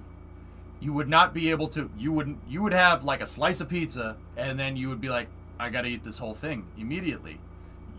I'm telling you, you do not have the mental discipline to live in this country with the food. It is impossible.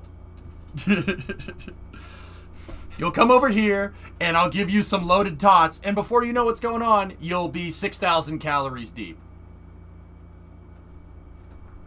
It is, Riv. Exactly, that's what I'm trying to say.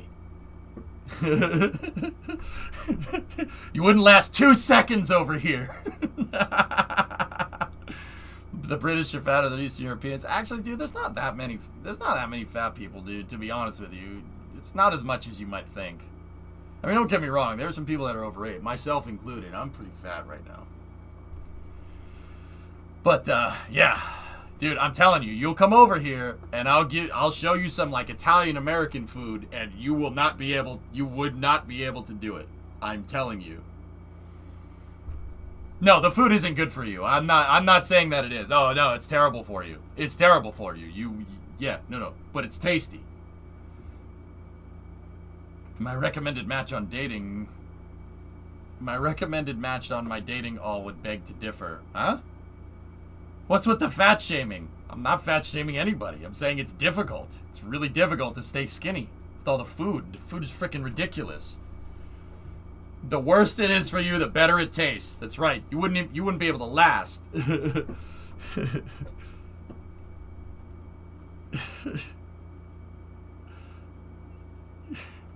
Oh.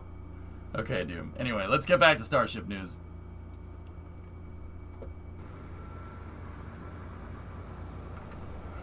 Google would like to say otherwise. Apparently in 2018, 42% of the U.S. population was obese. Yeah. Oh boy. Yeah, Livid, you want to hear something that's really funny with classifying body mass index? I'm technically obese right now. Per that thing, I would be in that 42%. Do I look fat to you? I'm 40 pounds over my targeted BMI, so about 22 kilos over where I should be. I should be about 100 kilos, about 220 pounds. I'm 255.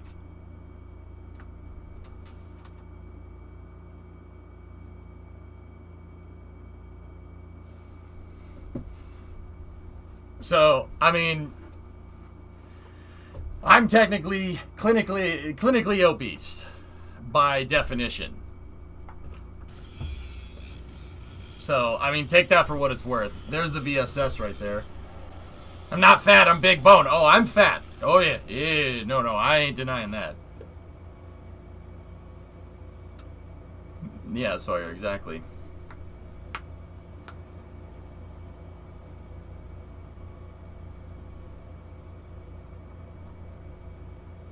That's what I'm trying to say, Graph Shark, yeah.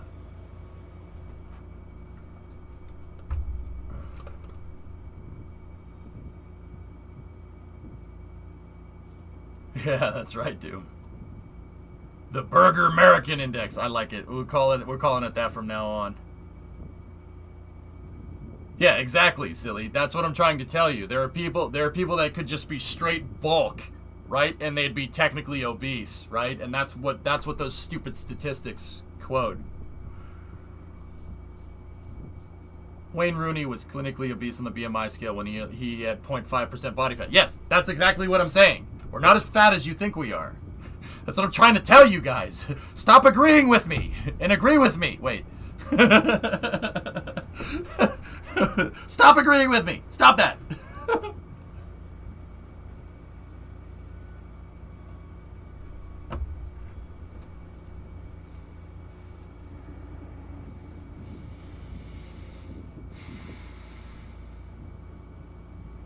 Yeah, there you go, midget.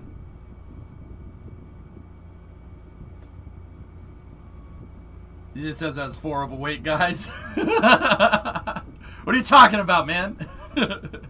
He's just big boned. Look at this dude. Yo, that guy could be fat. That guy's an iron worker. He'll rip you in half.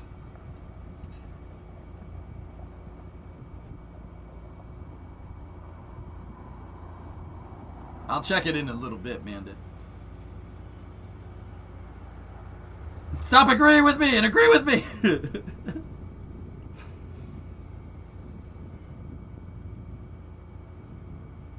Facts, Roro.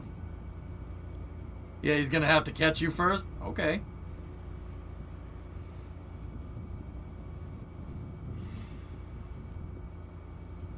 Kem, whenever I make it across the pond, we're gonna stand next to each other, and I'll show you exactly what I'm talking about. American power, yes, very good. No, dude, I got a lot of flab right now. I should go back to lifting.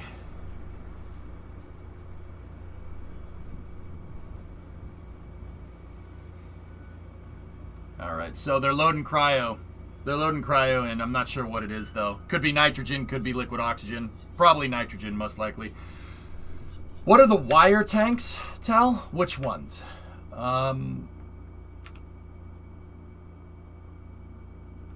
Yeah, 6'4", guys. 193 centimeters. I'm a big dude. Big. Very big. All these guys, all these big dudes that you see, they're all about 2 meters tall. That's what I'm trying to tell you. Big. Americans big. Big. So what type of pasta is fagioli? Italian.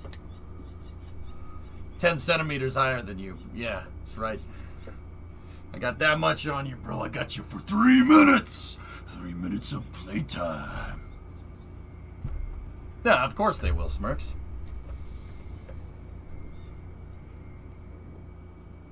So, Tal, the wire tanks, this right here is just a stand. That's all it is. It's just a stand for putting tanks on. Or a jig. 6'2", 265? I'm not, though. Look. See? Just a big guy. Oh, I was gonna say, Space. I was like, that's me. I'm 193 and what was I on the scale? 257. That's like 120 plus kilos or something.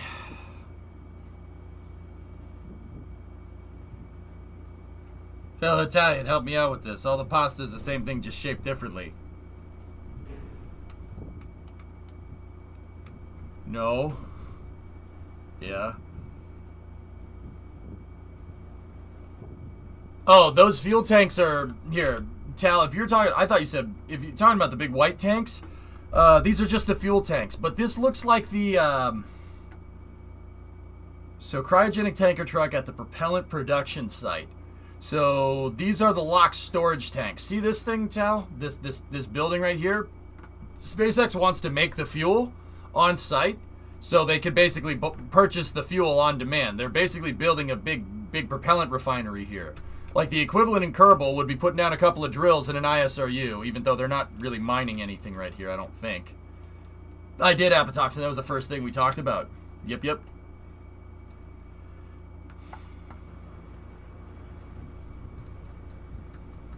The shape of the pasta changes the flavor profile. They're loading cryo in, Tal. Yeah, Livid, you have a good metabolism. Yeah, they're big. I mean, Tal, wait till I show you another picture here in a second. Nana's cooking. See.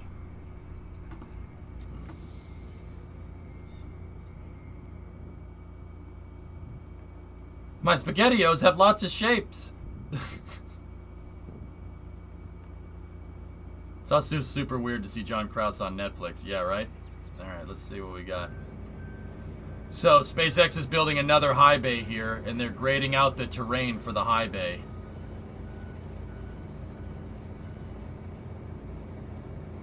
I haven't watched the Netflix doc, though. You're 5'3", Geeson? Jeez. It's a little guy. You're just a little one. Look at you. You're just a little wee one right there. He's a little wee one. But Giesen, aren't you? You're younger, right? Like, don't you have more time to grow or no? You tell me. You're a little wee lad. That metal stand bit looks a lot like that thing that went last year. Yep. So Tal, you tell me about this skill. See that thing? That's Starship right there. That's SN20. You're 22? You might have some growy left. Maybe. Sorry, man. Maybe you should come over here and eat some of that fattening American food, bro. Lots of protein in our diet over here, man.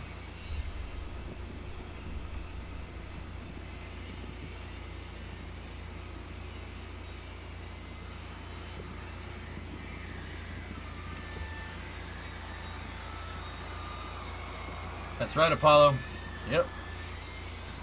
There's Starship, and there's what's left of Booster 3. I'm not sure what they're doing with that thing. Yeah. I can still grow sideways. Oh, don't get me wrong. I got a grow sideways thing there. How many of them are built? That's the one Starship that they're working on right now. There's technically 3 Starships that are in one piece. SN15, 16, and 20. 15 is the one that flew, Tal. It flew up and then it landed. 16, they didn't even bother. They skipped it after they built it, and then now they're working on 20. And they're replacing the tiles on 20 here for the orbital flight test, which should happen sometime later this year. Salads are what Americans' food eats. That's right. Vegetables are what my food eats. That's right. So, by proxy, I'm healthy.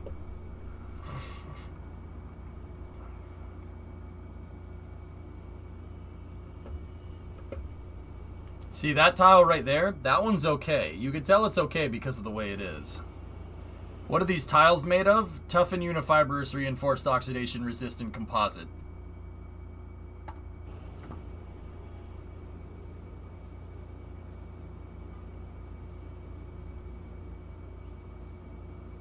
Did that help? It's kind of like it's a similar material to the space shuttle's tiles, which is a ceramic silica base.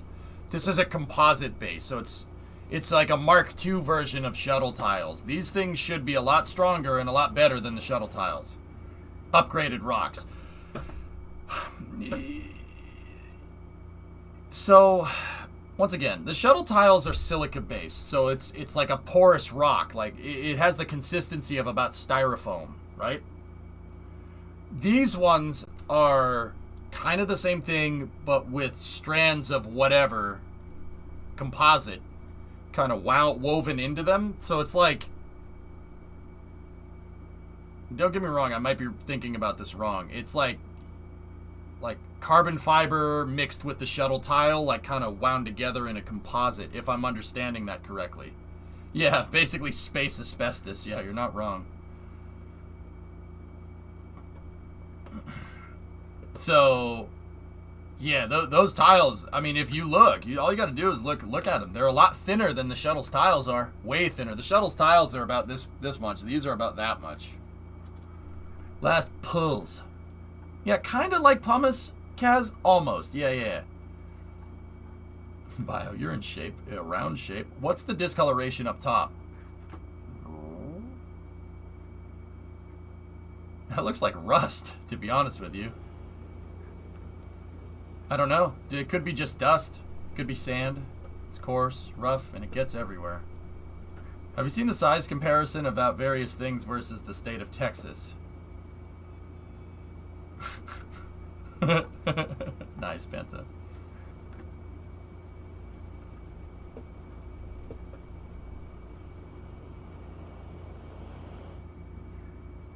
Yeah, those guys just working on the tiles all day.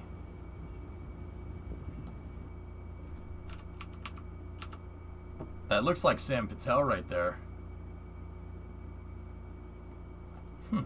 One of the Starship's, like, principal engineers.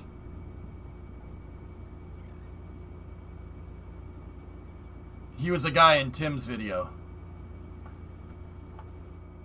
Dude, I'm sorry. Seeing the wing just makes me absurdly happy. It's like the shuttle, man. It's like the damn shuttle. Look at this. This is the spaceship. Is the spaceship, dudes. Look at that. It looks like the shuttle's wings. That's amazing. It makes me so happy. Yeah, they glued the tile. They glued the tiles around the around here. You can see they have there's some kind of filling in there. I don't know if that's the glue necessarily, but yeah. Crazy, dude. Absolutely nuts. So like the shuttle, it'll fly once a year. I'm pretty sure SpaceX is trying to avoid that problem.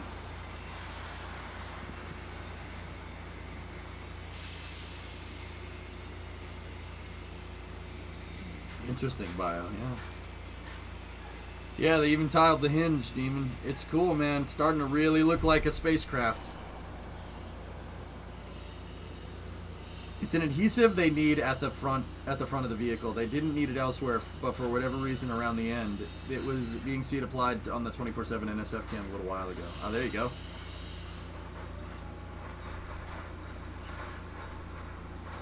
There's one of the catcher arms right there.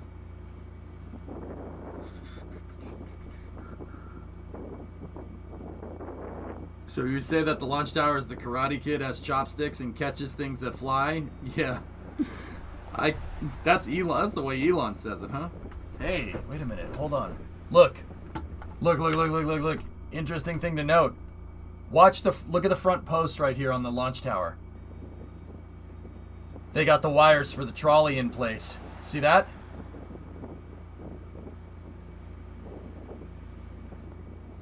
Interesting. Interesting. Yeah, Teriak, right? It no longer looks like a tin can.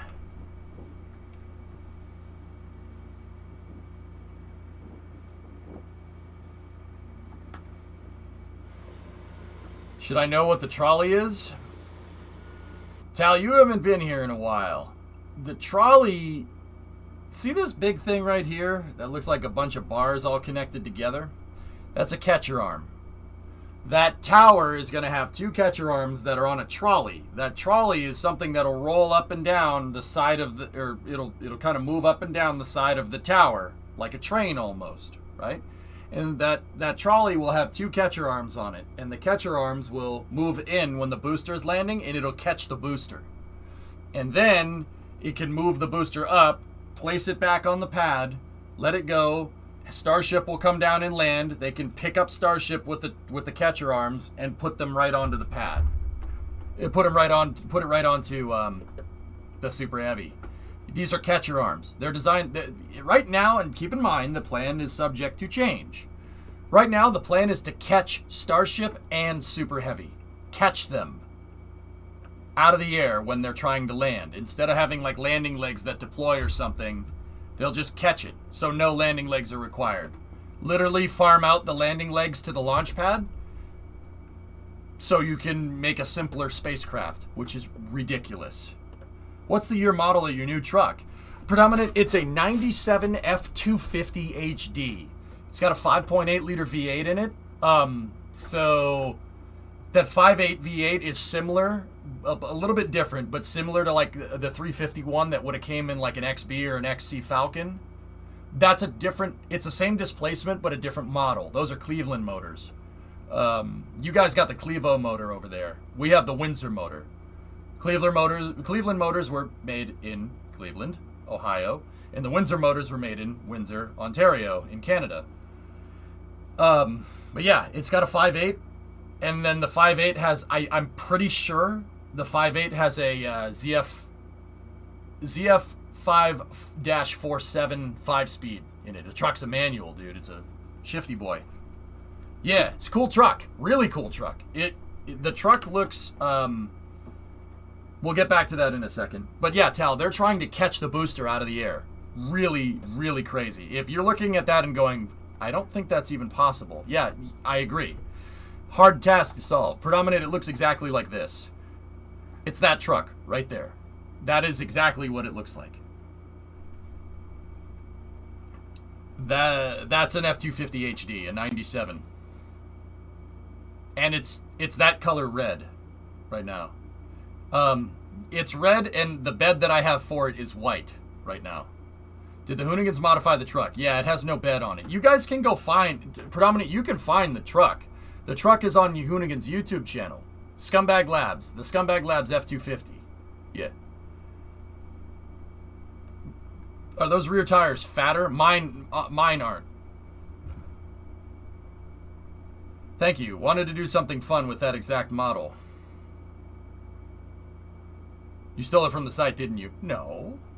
No. Yeah, Journey, the fact that it has a ZF 547 5-speed in a 97, the OBS style, that's pretty rare, dude. 5.8 with a 5-speed, that's really cool. It's a cool truck. What were they doing to it after removing the bed? Once again, here, take a look. We can go over to YouTube. This was used on Hoonigan's channel on Scumbag Labs. Today, we test whether or not smoke screens actually work. Trying not to die in the process. Yeah, here. This is season 2. We need to go to season 1. Hold on. What were they testing here? Nah, here we go. Josh and I are constructing some wheels out of a bunch of plywood. Put them on the truck and do burnouts with wooden wheels.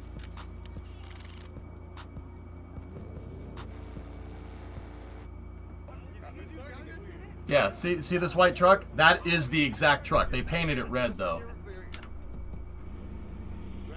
Yeah, this thing.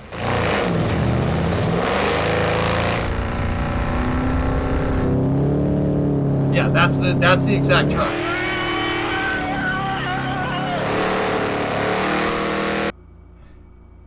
Scumbag Labs. Go check out Hoonigan's YouTube channel. See, last one on the topic. Since you have to get a new bed anyway, I already have one. Maybe, and probably need a new diff. Why not make it a dually? The box that I already bought for it is an 8-foot regular box, so. Does it have a bed? I bought one out in California. It's sitting at a shop in California. I have to go get it. Do pre-97s have anything bigger than a single cab? They have every type of cab, Altio. Extended, crew, whatever. Dump truck. Yeah. That's the truck. That is the exact truck right there. Yeah. They painted it red though, but it's in good condition, man. It's a nice truck. But anyway, yeah, back to Starship, guys. We could talk more about Project 154 later, or Route 154. So these are the catcher arms, and see this thing over here, that thing with the triangles? That's the trolley. Why out in California and not local? Rust. And it's cool because it was Hoonigan's. Those guys are loading up a lot of generators and welders, I think, onto the Peterbilt.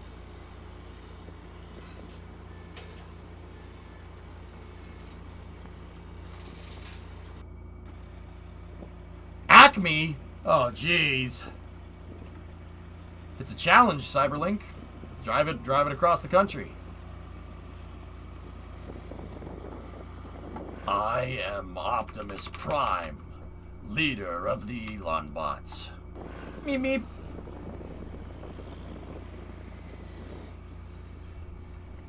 Acme is actually a thing? Yes.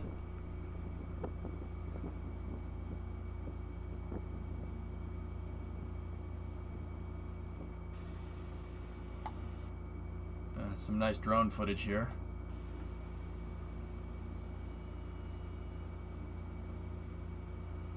Oh, appetizing. Burb. Mine.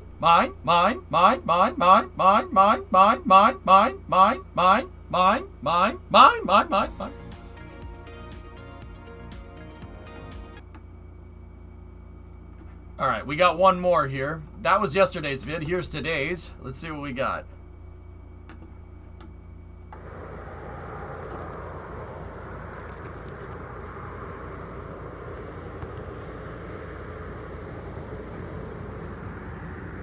Waiting. So Tesla rules had a reset in there. Waiting for the rocket as a mode of public transportation. I hope so. I hope so. Yeah, Andy. Yeah, I know what you mean. So once again, guys, all this footage is coming from our buddies over at NASA Spaceflight.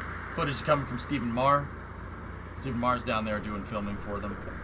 Have I seen NSF's new shirt? No, I haven't. Fuzz, what do we got? Oh, Booter 4. Boots are 4. It's heading for the launch site. It's actually on. We watched it get stacked right at the beginning of the stream. Hello. Bum, bum, bum, bum, bum, bum. Bum, bum, bum, bum, bum, bum, bum, bum, bum, bum. Spum, bum, bum, bum. Spum, bum, bum, bum. Spum, bum, bum, bum. Spum, bum, bum, bum. Get the frick up. Bum, bum, bum, bum. Spum, bum, bum, bum, bum. What? It looks like Godzilla, alright? Jeez.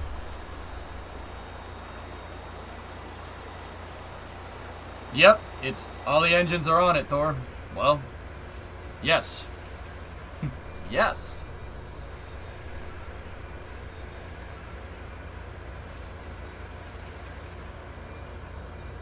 Right, Hillness? Mm-hmm. Don't mind me, I'm just taking my booster for a walk. Atlas Rentals? Atlas Rentals?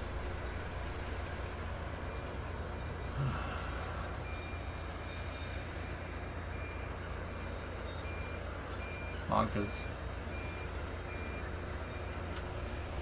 29 on this one, I watch, yep. Are those Russian design engines? Nope. America.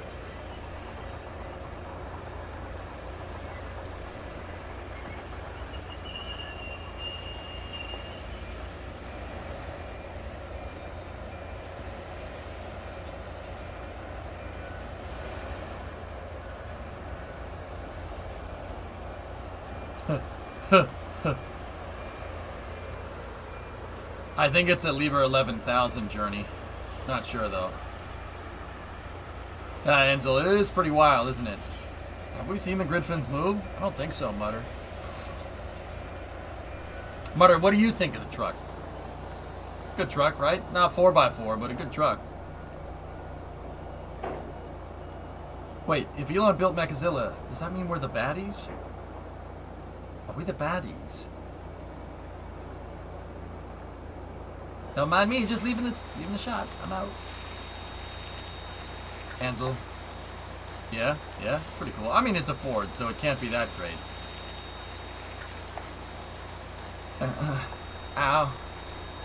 Ow. Ow. Ow.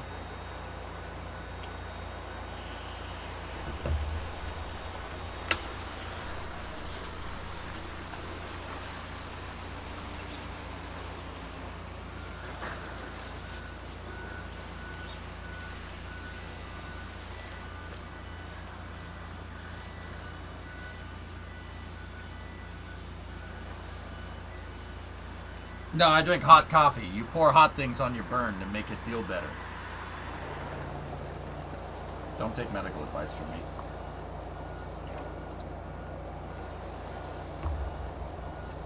Yeah, Brooke Euler.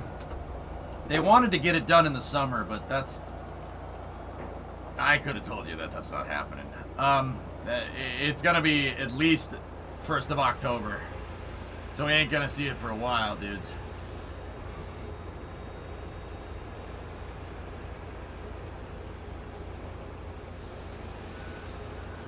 That's so cool. Those pipes running up the side, I think, is for autogenous pressurization.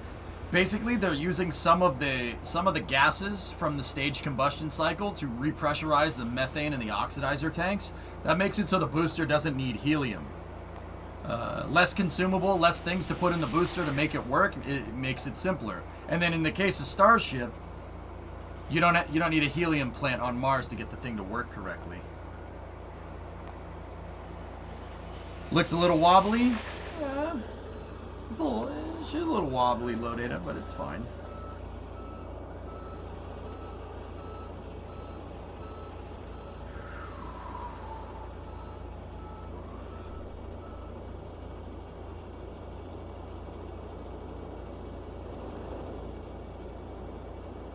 Look at how big that damn booster is, man.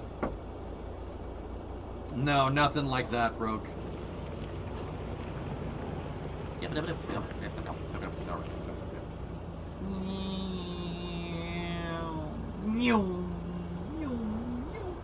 Oh my! Can we just?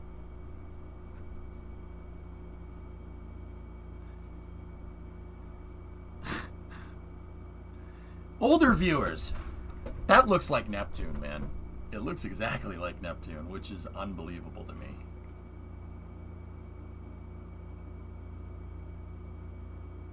More! How many engines you want? More! I know, Herp, isn't that? It's kind of weird, man. But then again, I did base it off of their original design, so. That's I mean, O-Force, I think the even crazier thing to say is that is a real life Neptune. That's a real one. That booster right there, that thing has the capability to do in real life what my Neptune boosters did in Kerbal a couple of years ago. That is a real version of it, which is unbelievable to me. That's ridiculous. The Neptune Heavy booster that I had was based off of SpaceX's original BFR ideas. That booster can put like 400 tons into space with an expendable upper stage. I copied him. Are the center engines level or lower? They're lower. Magellan, yeah. Lawsuit time. No. My design is based off of their design. Guys, stop it. Stop it. Stop it. Go home, chat. You are drunk. Yeah, the reason why there's low mounted is they can wiggle. I did that with my booster with Neptune. We did that for the same reason.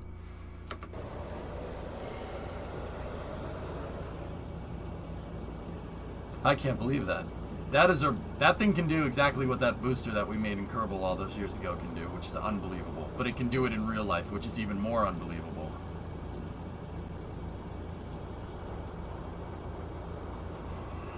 I'm so smart. Magellan, I'm so smart I put the B in it.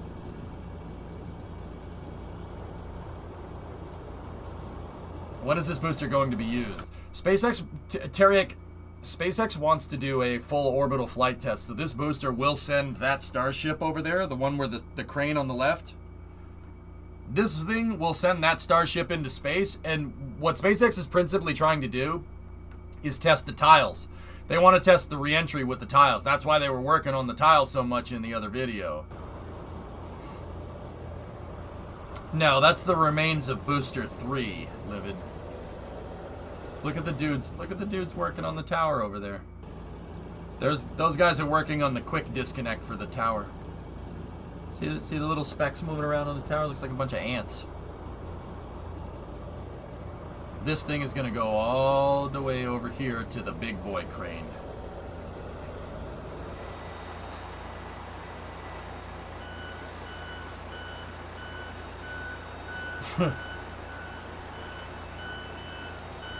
Get the frick up, bum bum bum bum. Elon says, "Get the frick up, bum bum bum bum." Launch your rockets to the sky, bum bum bum bum bum bum bum bum bum bum bum. Elon's in the back at the sky bar saying, "What's up?" Bum bum bum bum. Starship, flap your wings. Bum bum bum bum. Yeah, I said it. Flap your wings. Bum bum bum bum. Bum bum bum bum. Bum bum bum bum. What's that thing centered on? So these are two self-propelled modular transporters. They're SPMTs, Tal. And then they have counterweights chained to the jig here that holds the booster in place. This is a transporting ring. Or transport stand, basically. Each one of these counterweights, Tal, is about 10,000 kilograms or 22,000 pounds. Each one of them. So 1, 2, 3, 4. That's 40,000 kilos right there. Or 88,000 pounds.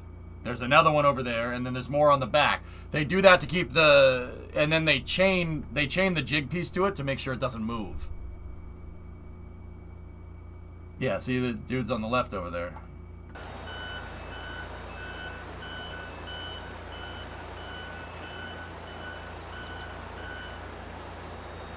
Yep, see? More counterweights on the back. These are the counterweights for the crane, which is funny. That dude's just chilling. This is some type of pressurization system right there to make sure that the booster stays at pressure, so it stays structurally rigid. You don't want the booster doing this. You want it to do that.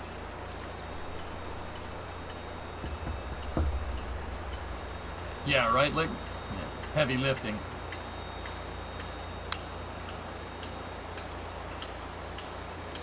No, they added more weight just to hold the jig in place, Tal. That's what those counterweights are there for, to hold that jig on the self-propelled transporters. They ratchet strapped it down. Tacos make me happy! It's not a balloon tank, Cerebral, but any rocket, if you pressurize it, is going to become more structurally rigid. No, it's not using balloon tanks, but point still stands. Tacos make me happy. Burritos are better. Okay, note the two dudes walking around on the orbital launch tower right there. Or the orbital launch table. For scale. Taco! Taco, taco! Taco, taco, taco, taco!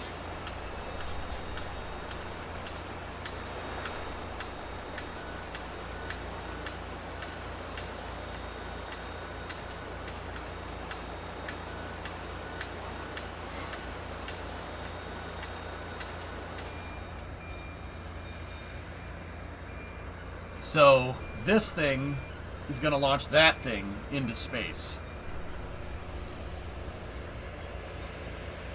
Starship coffee cups? Cool.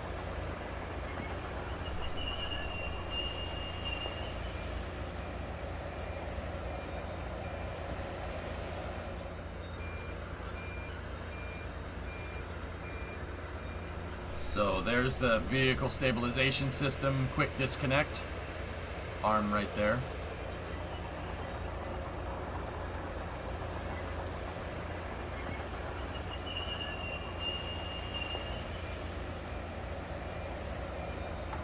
You know what? Someone in chat said it's just so surreal. You're absolutely right. I can't believe this is being made. It still is kind of like, wow, that's actually really neat, you know?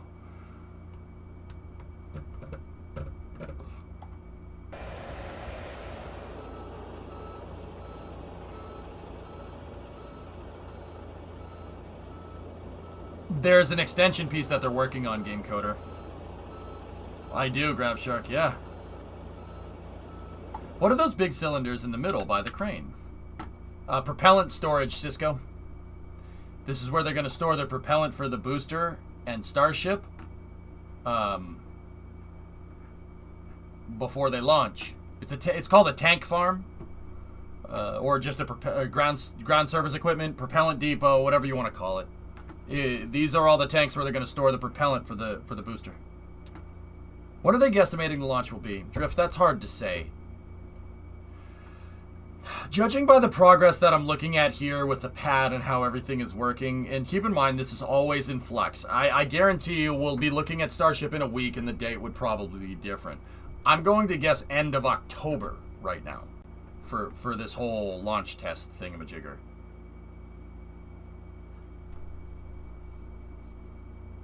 Yeah, I know, Bandit. It's pretty nuts.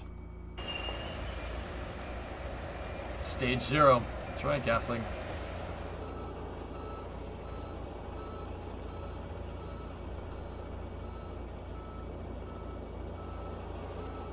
So no one's mentioning Virgin's attempt.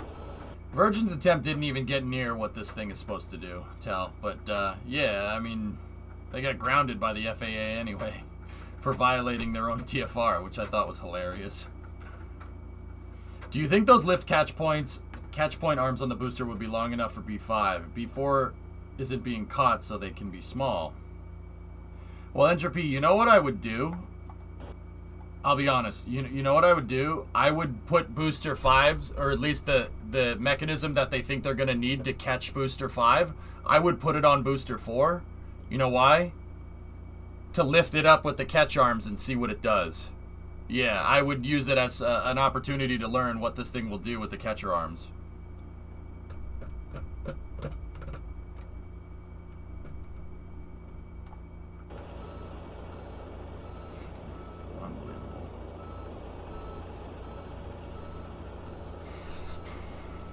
It's basically a toy plane. Tal, this booster right here could move Spaceship 1, or Spaceship 2, the carrier plane, and probably the entirety of the, like, runway, if you could get that mass into something on top of this, into space. It is an absurd scale that's incomprehensible to most. I was meaning virgins, not this. I know. I know. That's why I said this thing could put Spaceship 2, the carrier plane. Actually, could probably put about 40 of those into space. That's not, well, maybe not 40. Let's just say 2 and call it a day.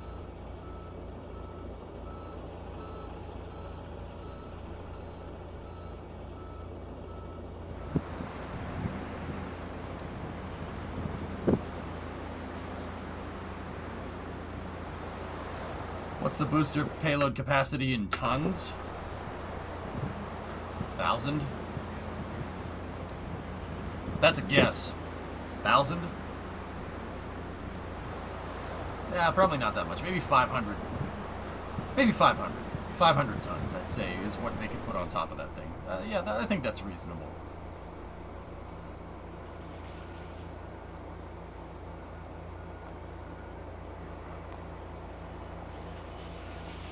That's true. B4 could be used to test that. I'm just wondering if they'd bring them further from the barrel so it's easier to catch on future boosters. I don't know, maybe. I think they might off some of the load to the grid fins. But I think that part of the design is very much in flux. Payload to low Earth orbit. Leo Rankin. Those guys working on the tiles again.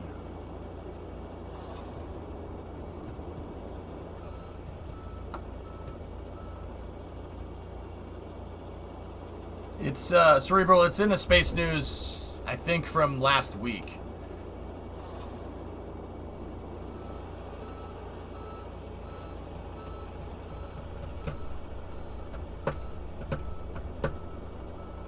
This part, this whole thing going on right here just makes me very happy.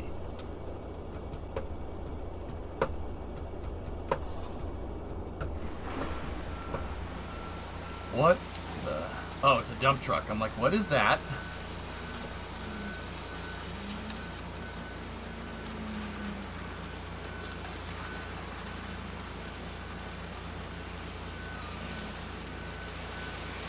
It's a semi-dump truck.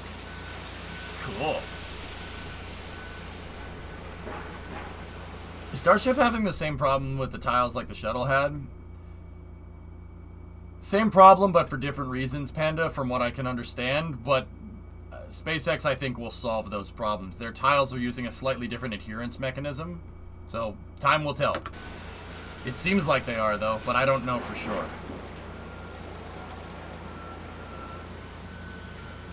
Right, Carstaller? It's crazy, man.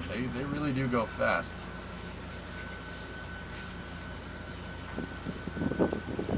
Yeah, Caviar, you see that? Interesting.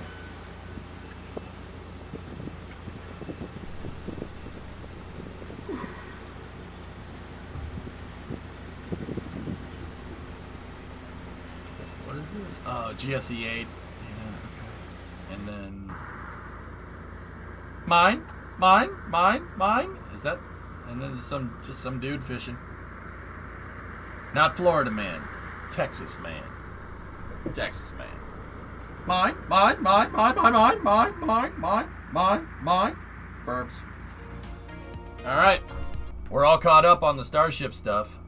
Or are we?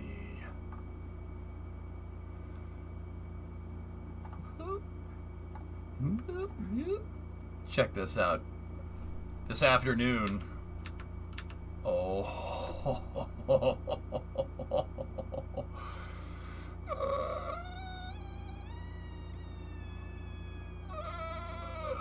Wow, that is going to be insane, dude. That is going to be insane, man. In-freaking-sane. Hands, think of how much money is on that thing. How many 4x4s could we build, Mutter? Think about it. I would guess at some point SpaceX will have to enclose their manufacturing and stop building exposed to the elements. I mean, Forlorn, I think the level that they're trying to shoot for is what you'd need for an airplane, just a hangar for a Starship at best, just a hangar. I think that's what they're shooting for, but yeah, I agree. It probably would be better to put this all inside at some point. If one of those engines underperform, will they still get to orbit? Yes. They can overdrive the other engines, Jay. Have you mentioned what your goal is for drive time each day? Hando, no, I haven't even gotten that far, man. How much do one of those engines cost? Couple million, maybe? Guesses on the length of the flame out the back? Taller than the vehicle, Smirks, that's for sure. Is there a cowling to cover the engines? Nope. Yeah, Tal. Starship is very, very different. It represents a paradigm shift in thinking about how we build launch vehicles. That's why I like it so much. It's as much of a paradigm shift as going from the Saturn V to the shuttle is. Two completely different rockets.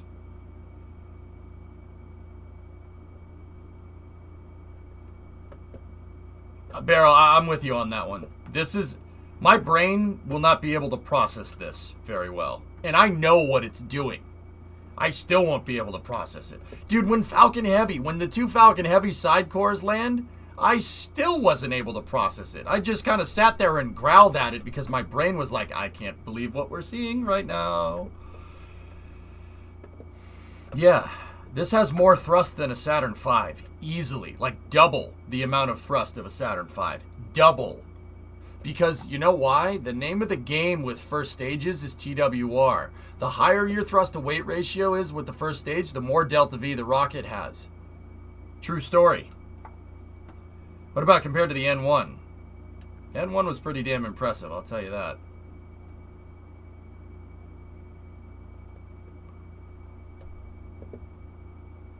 No shot all those work without problems. Most likely. How many Raptor engine equals one F1? 5? 5 of them? No. It's between 3 and 4. Why don't they just make bigger engines and just use less? You're asking the wrong questions, B-Money. You're asking No, that's the wrong question to ask. Not why do they do that? What are they trying to do? You're asking the wrong question.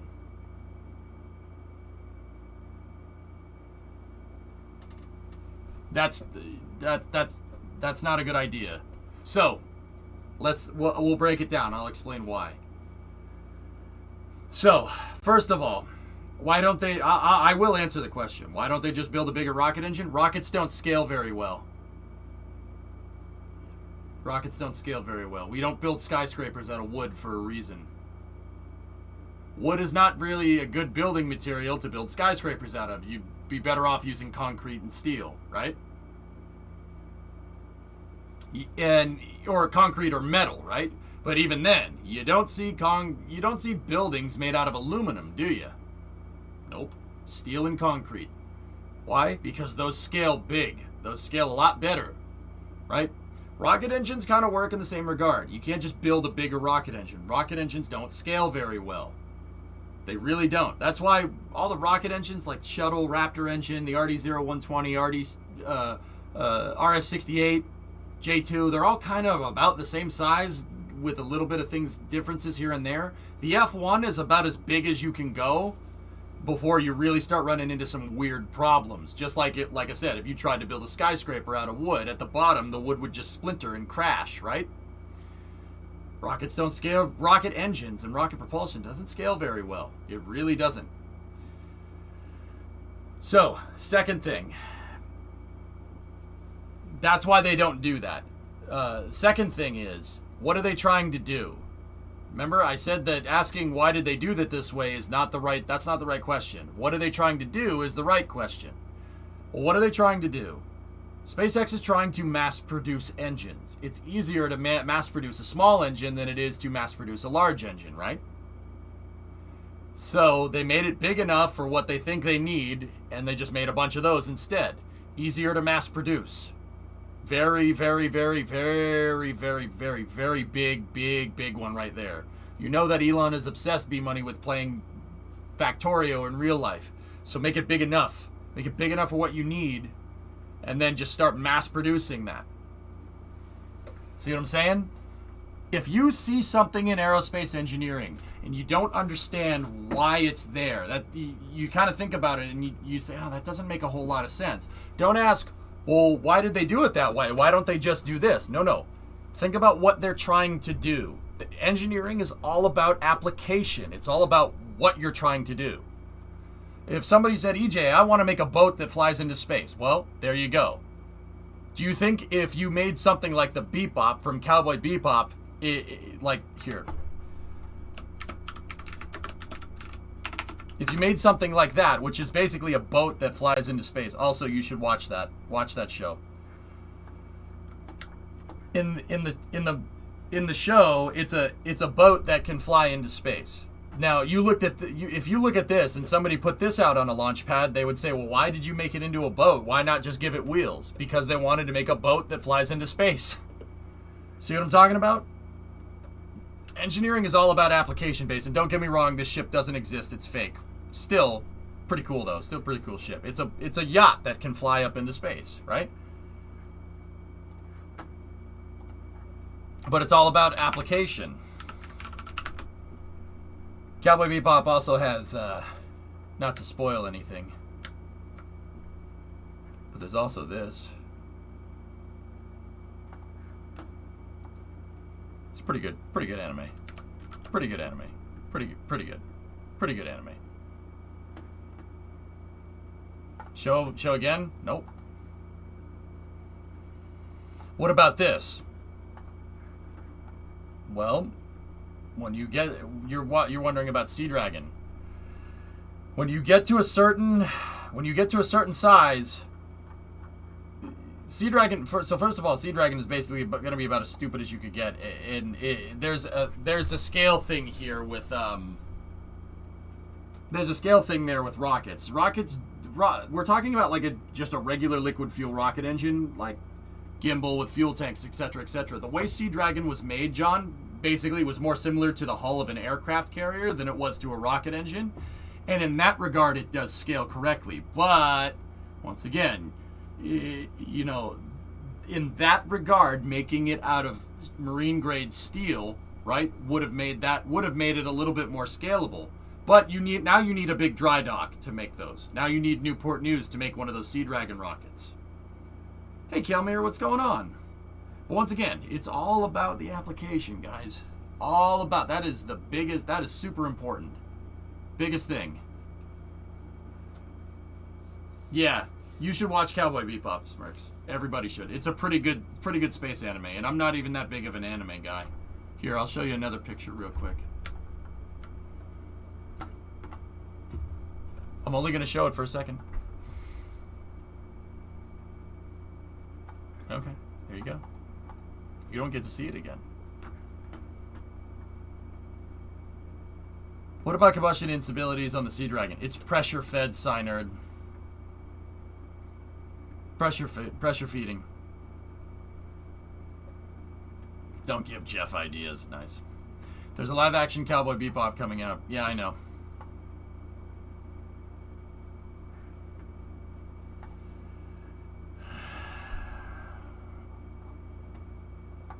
How are you going to get Pogo with one engine?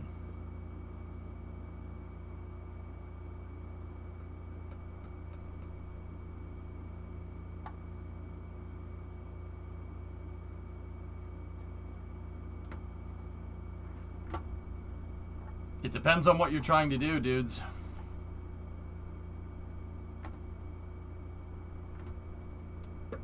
All right, so check this out. Let's go back to it.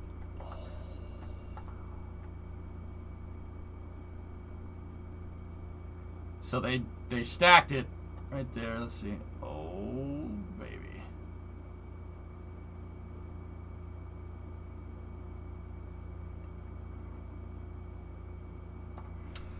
Synerd, why, dude? Why? Oh my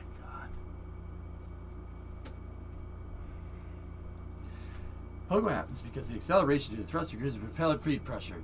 Dude, yeah, no crap. You don't think I know that? Dude. Oh my god, dude. You know that the Pogo on the Saturn V was very troublesome because they had multiple engines providing differential thrust that was making the thing do this, right?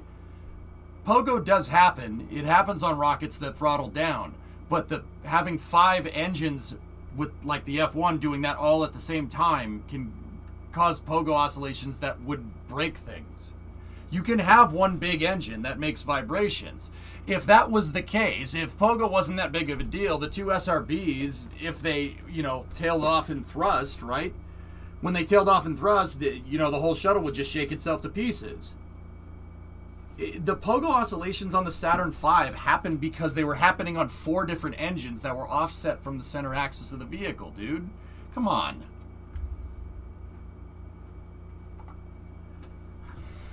I had a pretty crappy day. My Steam account got hacked. Oh, I'm sorry.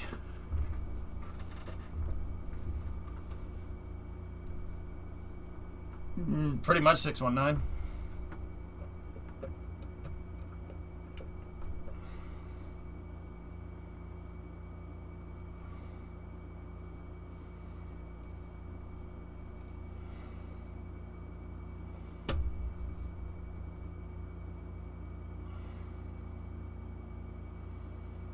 Do you know if SpaceX has a plan for the radiation received during 6 months to travel to Mars? There's ways to get around it, Kelmir, but it's really more about making something that can get you there first, right?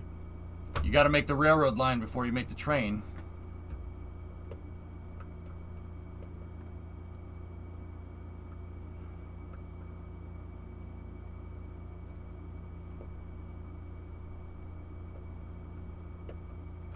I don't think so, Pork.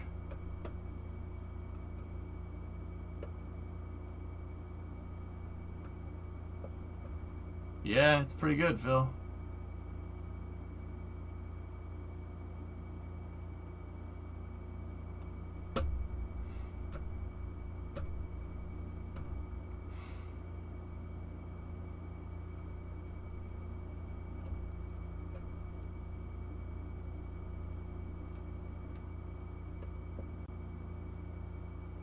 Yeah, right over there.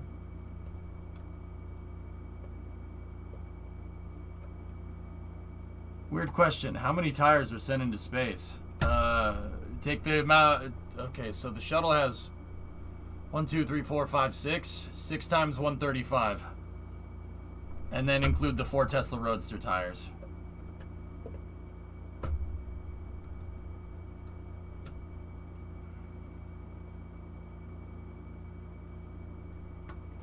Alright, I gotta say something. You know what? You know why you guys are annoying? You know what, Signer, do you know why this is annoying? Because we were having a conversation about rockets not being scalable, and chat keeps doing these ha gotcha nonsense. That's really frigging annoying, alright?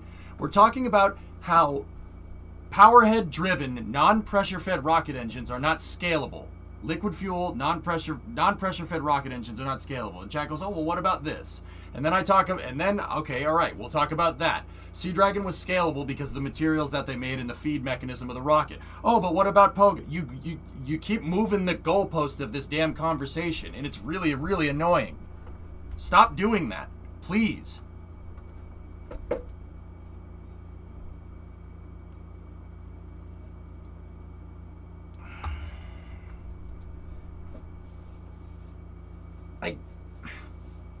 It's ridiculous, man. I honestly didn't even realize I was doing it. I apologize. It's fine. Don't worry about it, dude. It's okay.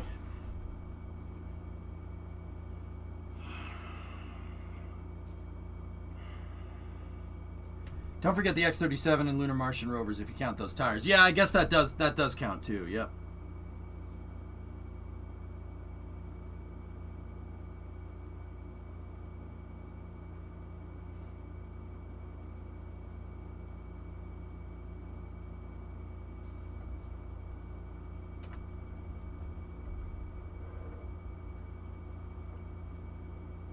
It's fine, guys. Don't worry about it. It's something I just have to deal with. Don't worry about it. And I'm not saying I have to deal with you. I have to deal with you. But you have these questions, and these questions they're not helping me explain this stuff any better. And I know everybody has their own personal questions. I understand. I need to be more patient. It's fine. Forget I said anything. Any date on the test so far? I'm saying the end of October, Alucard. The Chevy's on the moon. Didn't have tires. You have a cup of tea? No, I'm good. I'll take the Twinkie, though. I know SpaceX wouldn't test the radiation system at that point. I was just wondering if they had at least some ideas on how to do it.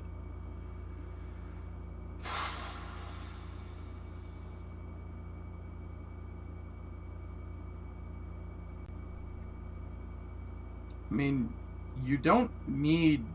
See, the thing is, guys, is that, look, all the Apollo astronauts flew to the moon, right? And they came back, and most of them lived really long lives after that. It's not like you're going to need some, like, lead-shielded spacecraft, Kelmir. Stainless might be enough to protect the radiation. It might be enough. The aluminum on the CSM was definitely enough. Aluminum actually bounces solar ionic radiation. You don't want to absorb the radiation like down here. People lead line nuclear powered stuff down here because that absorbs radiation. But having lead on a spacecraft up in space to absorb radiation is like building a boat hull out of a sponge. You don't want to absorb the water, you want to push it away. Aluminum is much better at pushing out that type of radiation than lead is. Lead absorbs it. You don't want that because you're flying through a sea of radiation.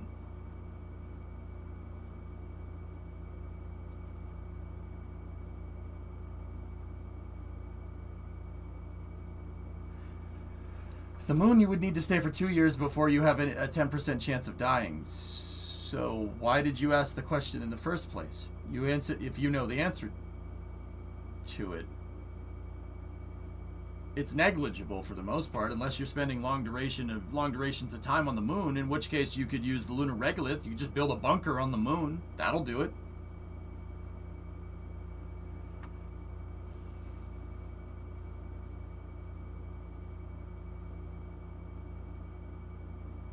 During the Apollo mission, they didn't bring sensors with them to measure the radiation level inside of the LEM? Yeah, of course they did.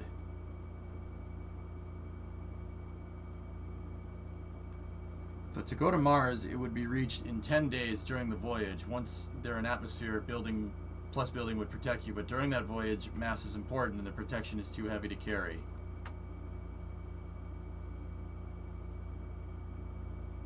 Lead absorbs radiation, so lead is terrible for it. Water would be better than lead, Sea Kraken. The greater challenge is getting past the Van Allen belts. Yeah, you just go around them. It's a belt, not a sphere.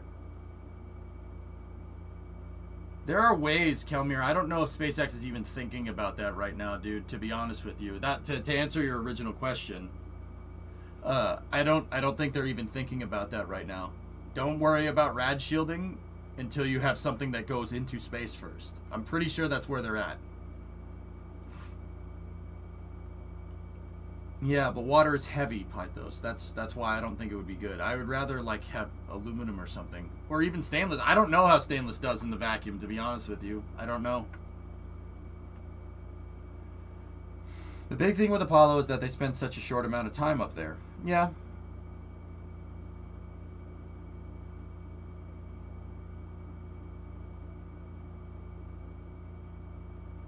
Yeah, Detrapit, exactly. I don't think it's even on SpaceX's radar, Kelmir, to be real with you.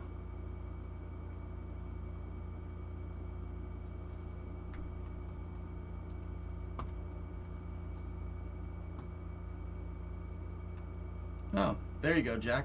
Nice. You guys click on Jack's link in the chat. Kelmir, your answer might be in Jack's link that he said that he linked there. There probably could be an answer there. Most likely, SpaceX isn't even bothering with that right now.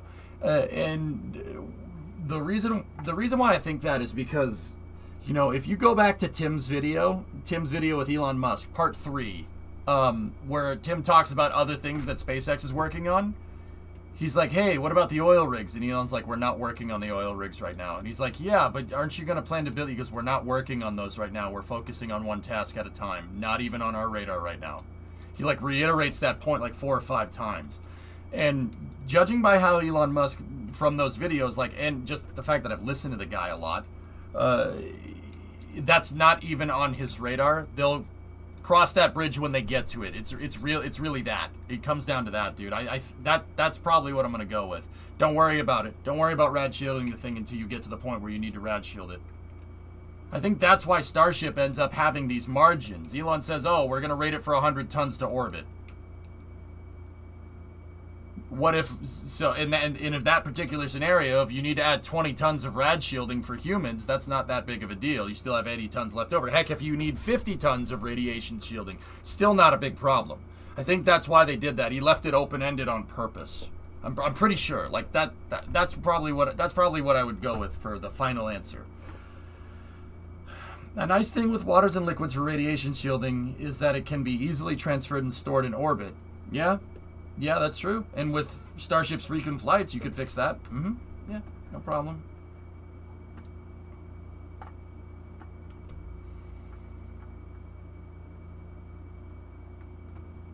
The big thing with Apollo is that they spent such a short time up there, okay?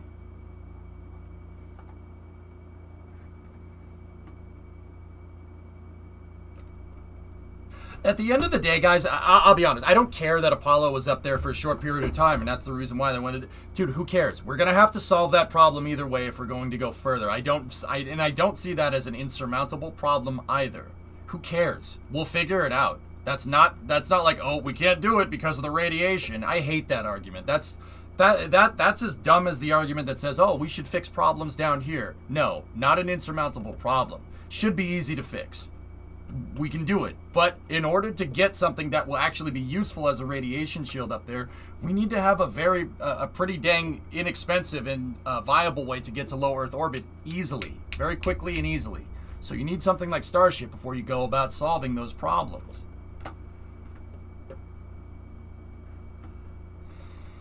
Yeah, there you go, John.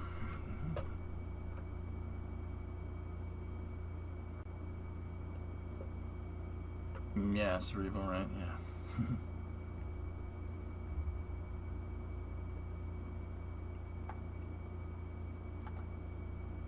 Starship shirts. So did we get like a zoom out shot at the end there? Yeah, we did. Let me see. Doot, doot. Nope.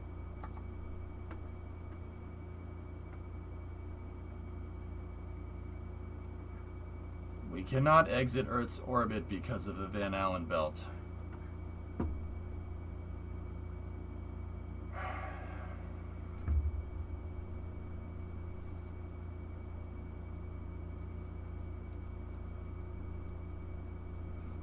Karvik, you realize what you're saying is as stupid as saying we'll never be able to get into Saturn's orbit because the ring is in the way, right?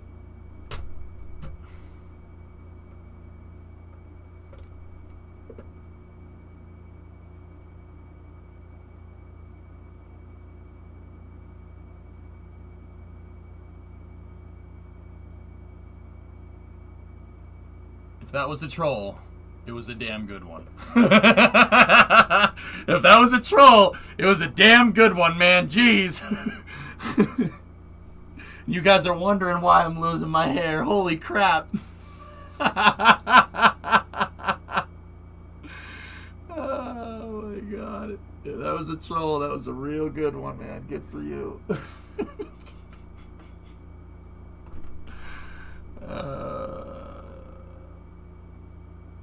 Yeah, that's right, Senator. You're damn right, dude.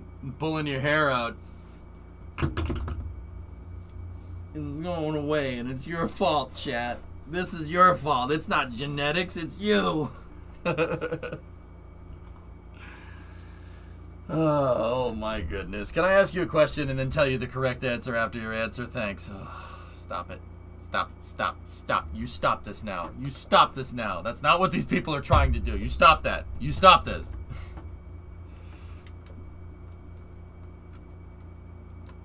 I am just rising critical thought.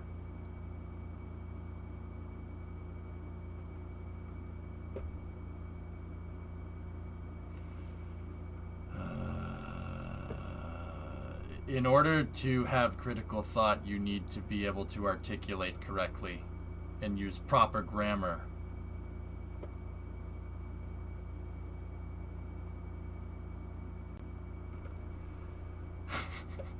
All right, anyway. You can't get across the ocean. There's water in the way. Yeah, it's the make your bed principle. How are you going to change the world if you can't make your damn bed in the morning? And I do make my bed in the morning. You can ask Remo. I do make my damn bed. It do be like that, though.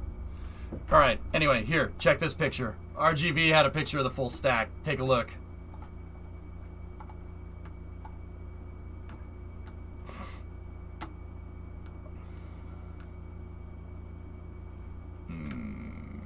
That is insane, dude. There be dragons. Would doing an anorak-style thing to a starship once it's in orbit could be a good idea? Yeah, maybe. I mean, Sea Kraken, you can do whatever you want with it, and when the transport system is established correctly, yeah, it'll be just like a plane. You can put whatever you want in it. You can put fuel in it. You can put cargo in it. You can put bananas in it if you really want to. Have you tried reverse psychology and not making your bed? Are the fins not in 4x symmetry? No, 2x mirror 2 times over, dude. Yeah. Actually, to give them better control. You have better control like this.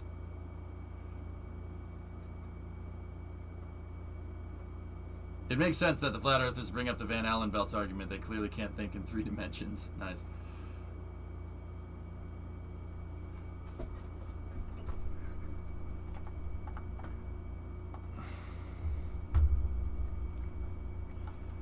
All right, dudes. It's 7:30. Let's do a crew rotation, shall we?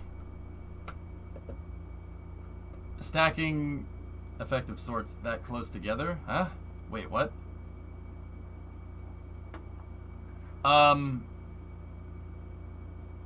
No, the big thing for Hellfish, it's more about having more pitch control. You'll have more pitch control with this thing. So having roll and pitch is better than having yaw capability with the booster. That's right from Elon himself.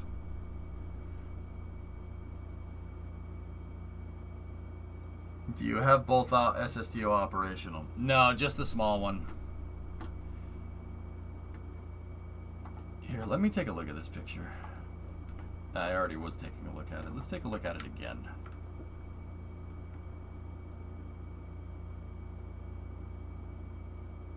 Huh, what's going on down Discovery, here? go at throttle up.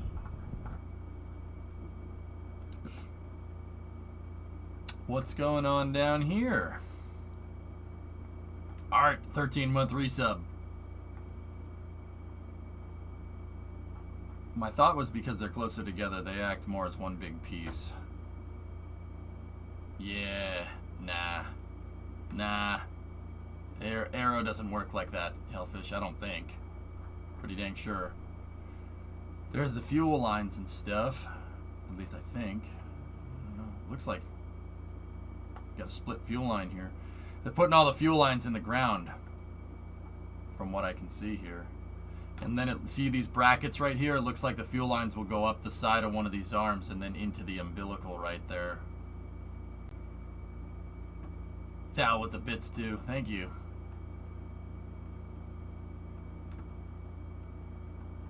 Looks good, dudes. Looks real good. There's the quick disconnect. Quick disconnect will have a piece that goes like this. Piece bolts onto the side and then it goes straight. And then it has 2 claw arms that'll attach here and here as a vehicle stabilizer. And then on top of the claw, you'll have an umbilical, kind of like that. Nice, Panta. Good to know.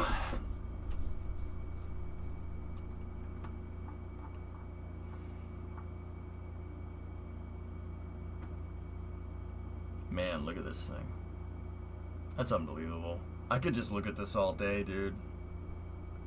Discovery, go at throttle up. Hey, Sir Sav, gifted 5 subs. Thank you.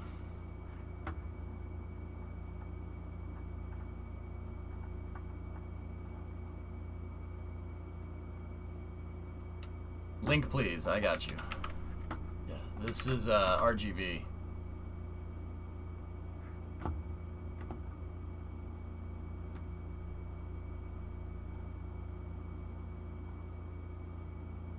Any other massive buildings going up at the launch site? Yeah, eventually there will be another one of these. Sea Kraken right there. Yeah, seriously.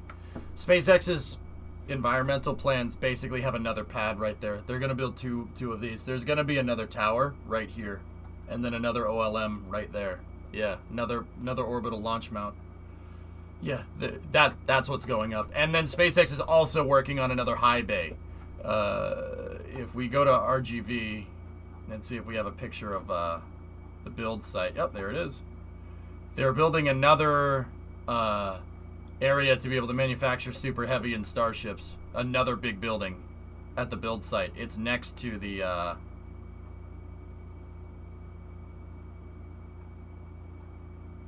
yeah, it's next to the other one. This is a photoshopped picture from RGV. That's basically what it's going to look like. We have no words from the FAA at this time, Ray. About Iron, yeah.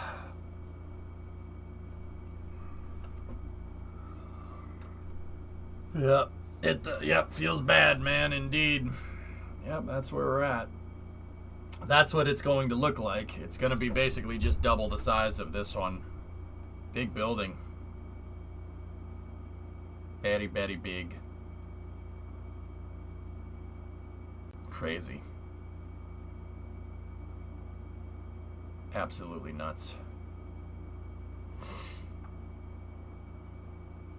Higher bay. Yeah, that's right. Pretty nuts, dudes. Anyway, let's check upcoming launches here, and then I have one thing to share from Kerbal, and then we're going to go from there. Is Boca Chica prone to environmental disruptions? Yes, hurricanes can hit anywhere in the Gulf. Bro, yeah. Here, let's see. September 9th, we have Soyuz 2, so that's Razbek. That's going from Plesetsk, so that probably won't be streamed. Hapith 1? What the hell is this? Huh. I don't know. I'm going to have to read about that one. We have Falcon 9. Starlink 32-1 is... They have a TFR 13th through the 16th, so that might happen sometime next week. 13th is currently obviously scheduled for my day off because, of course, it is. And then we have the OneWeb 10 flight on the 14th, and then Inspiration 4 on the 14th. There it is. And then on the 23rd, there's Landsat 9. Should be pretty cool.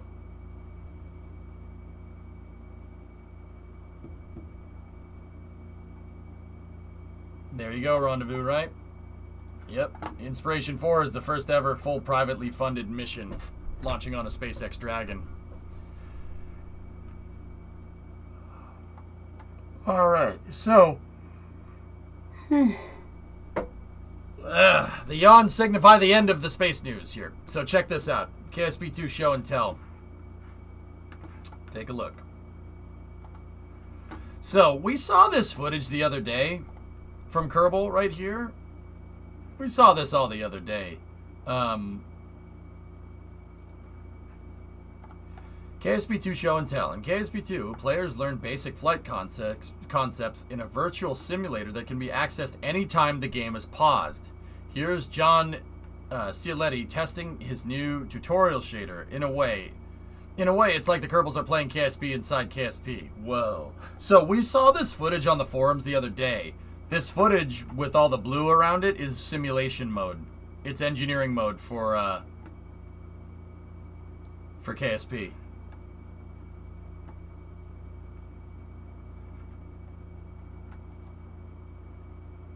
The UI is a work in progress right now, Thomas.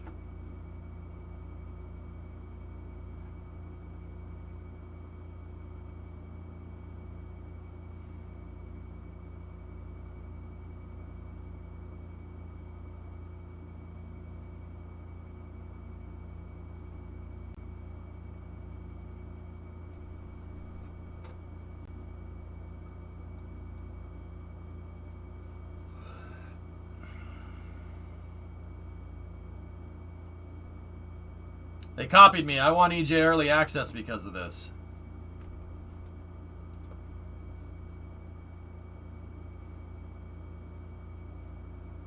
I'm curious if the blue outlines are just because of dev mode enabled.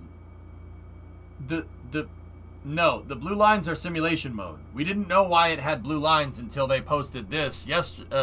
We saw this footage posted on the forums the other day, but the KSP Twitter account posted this. In KSP 2, players learn basic flight concepts in a virtual simulator. This is a simulation mode for KSP. That's why everything is blue. Yeah, man. Kerbal Simulator program. Yeah, guys, I have it on pretty good authority that this is not the finalized UI. It's not the final version of it.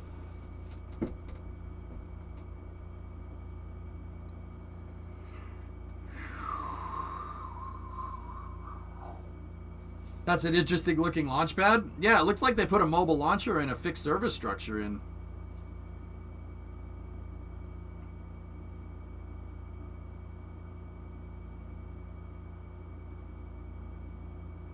It's interesting that those radial decouplers held those rocket boosters together, huh? Jeez. Chair. Anita, this is a IKEA Marcus. It's a Marcus chair. Yeah.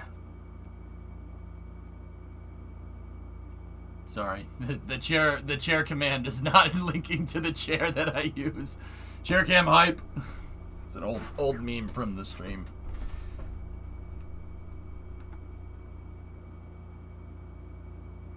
I think it's chair 2 in mana? I think?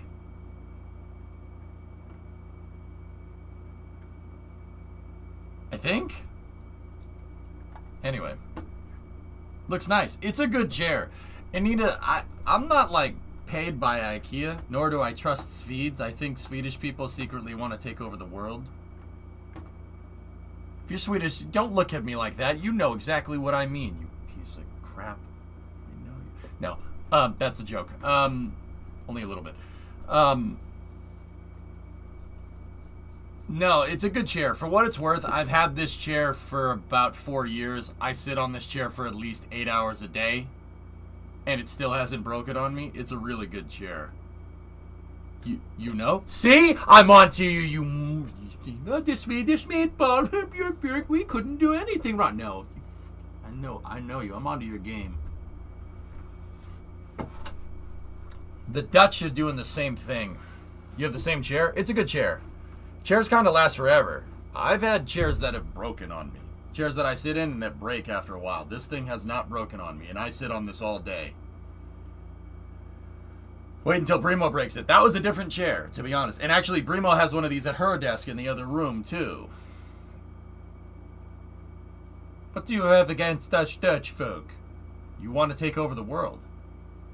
Obviously. Marcus must be a really solid guy for letting you sit on him that long. Oh, he's great. The best. Yeah, exactly, Pulse. I'm with you on that one. We don't talk like this. Oh, yes, hello, I'm from Holland. Isn't that weird?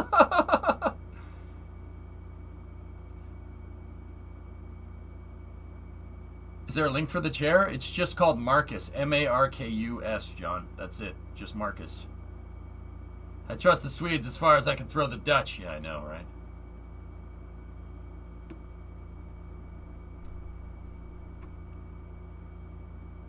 There's only two things I can't stand in this world. People who are intolerant of other people's cultures. And the Dutch. Read a report from a study into... Mind if I post the link? Go ahead, Sab.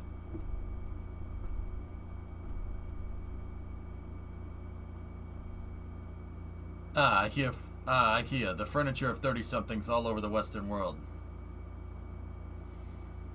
The Italians already conquered you with pizza.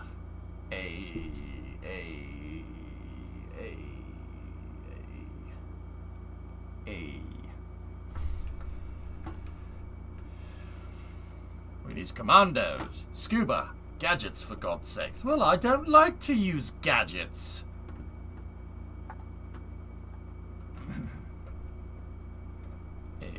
Age?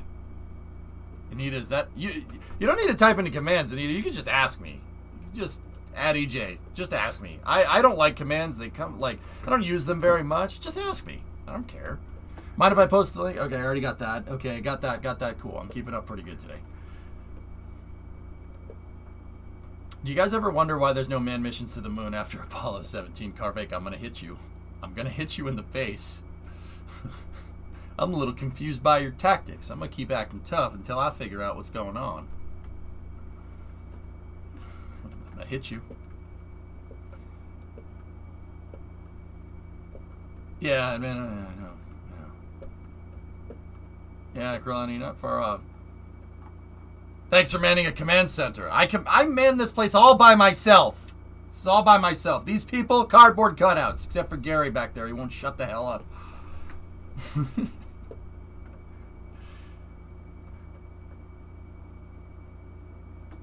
Ooh. Ooh.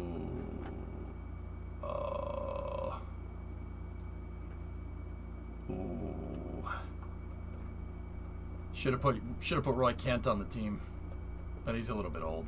He's a little old. How about Jamie?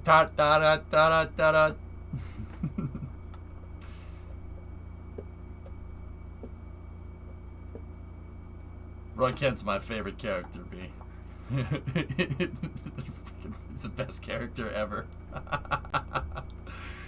I should have put Jamie Tart in there. You know, he's the best. He's the best there ever was, you know.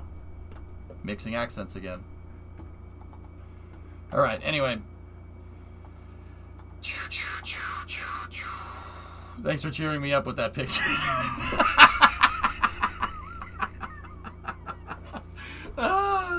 No problem. Yeah, everybody. Except for you. You really put your body on the line. Oh, thanks, coach. You know. Brett Goldstein, when he's interviewing, is nothing like Roy Kent, and I love it. Yeah, that's always weird when you're like, why are you so animated? Your character is not animated. Why are you like that? Knowing full well that he's playing a character, right? It's like, you shouldn't be like that. That's weird. Did you cover the James Webb news? Yep. Did you enjoy Space Force?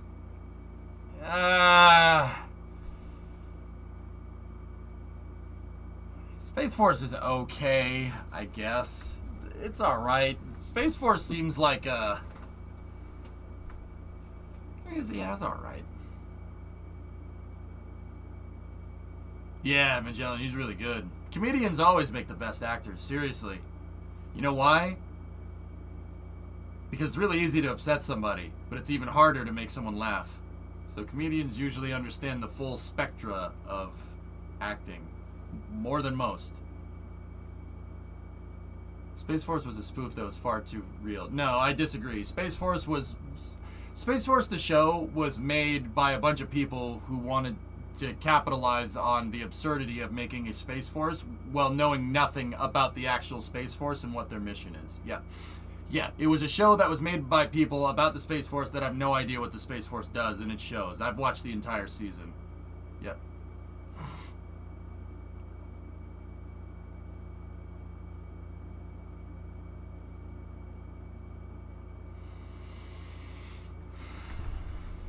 The real Space Force is just the Space FAA. More like Coast Guard, Pigzig. Yeah. But the government incompetence was real. What? What's wrong with the Space Force? I'm confused. Seeing that show makes me miss Fred Willard. Respect. Yep. The Hemoglobin Trotters, Admana. You know, that's the famous, you know, basketball, based off of the basketball team from Still funny. To be honest, I'm not sure they even knew how to make a show. No, there were funny parts. My favorite parts is just the Joint Chiefs of Staff. That's the best part. Yeah, that's the funniest part. How the Marine Corps Commandant has no idea what's going on. That was my favorite part of that whole show.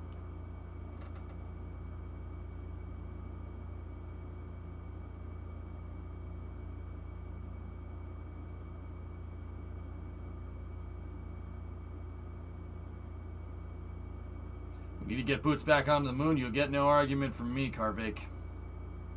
It's frankly unacceptable that we haven't been back for 50 years for a slew of stupid freaking reasons. Yeah, I agree with you.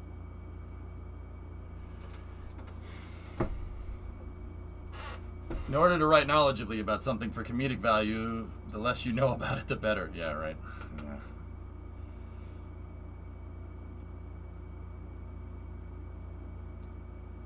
Everyone dogging on the Coast Guard was funny. Yeah, I thought that was funny. I could just watch a show about that. The Joint Chiefs of Staff meeting. That was hilarious, man. Papith 1 is the first flight of a private Taiwanese suborbital rocket, 520 kilonewton hybrid engine. Very cool, Rustbox. Nice. All right, guys. We ready to go?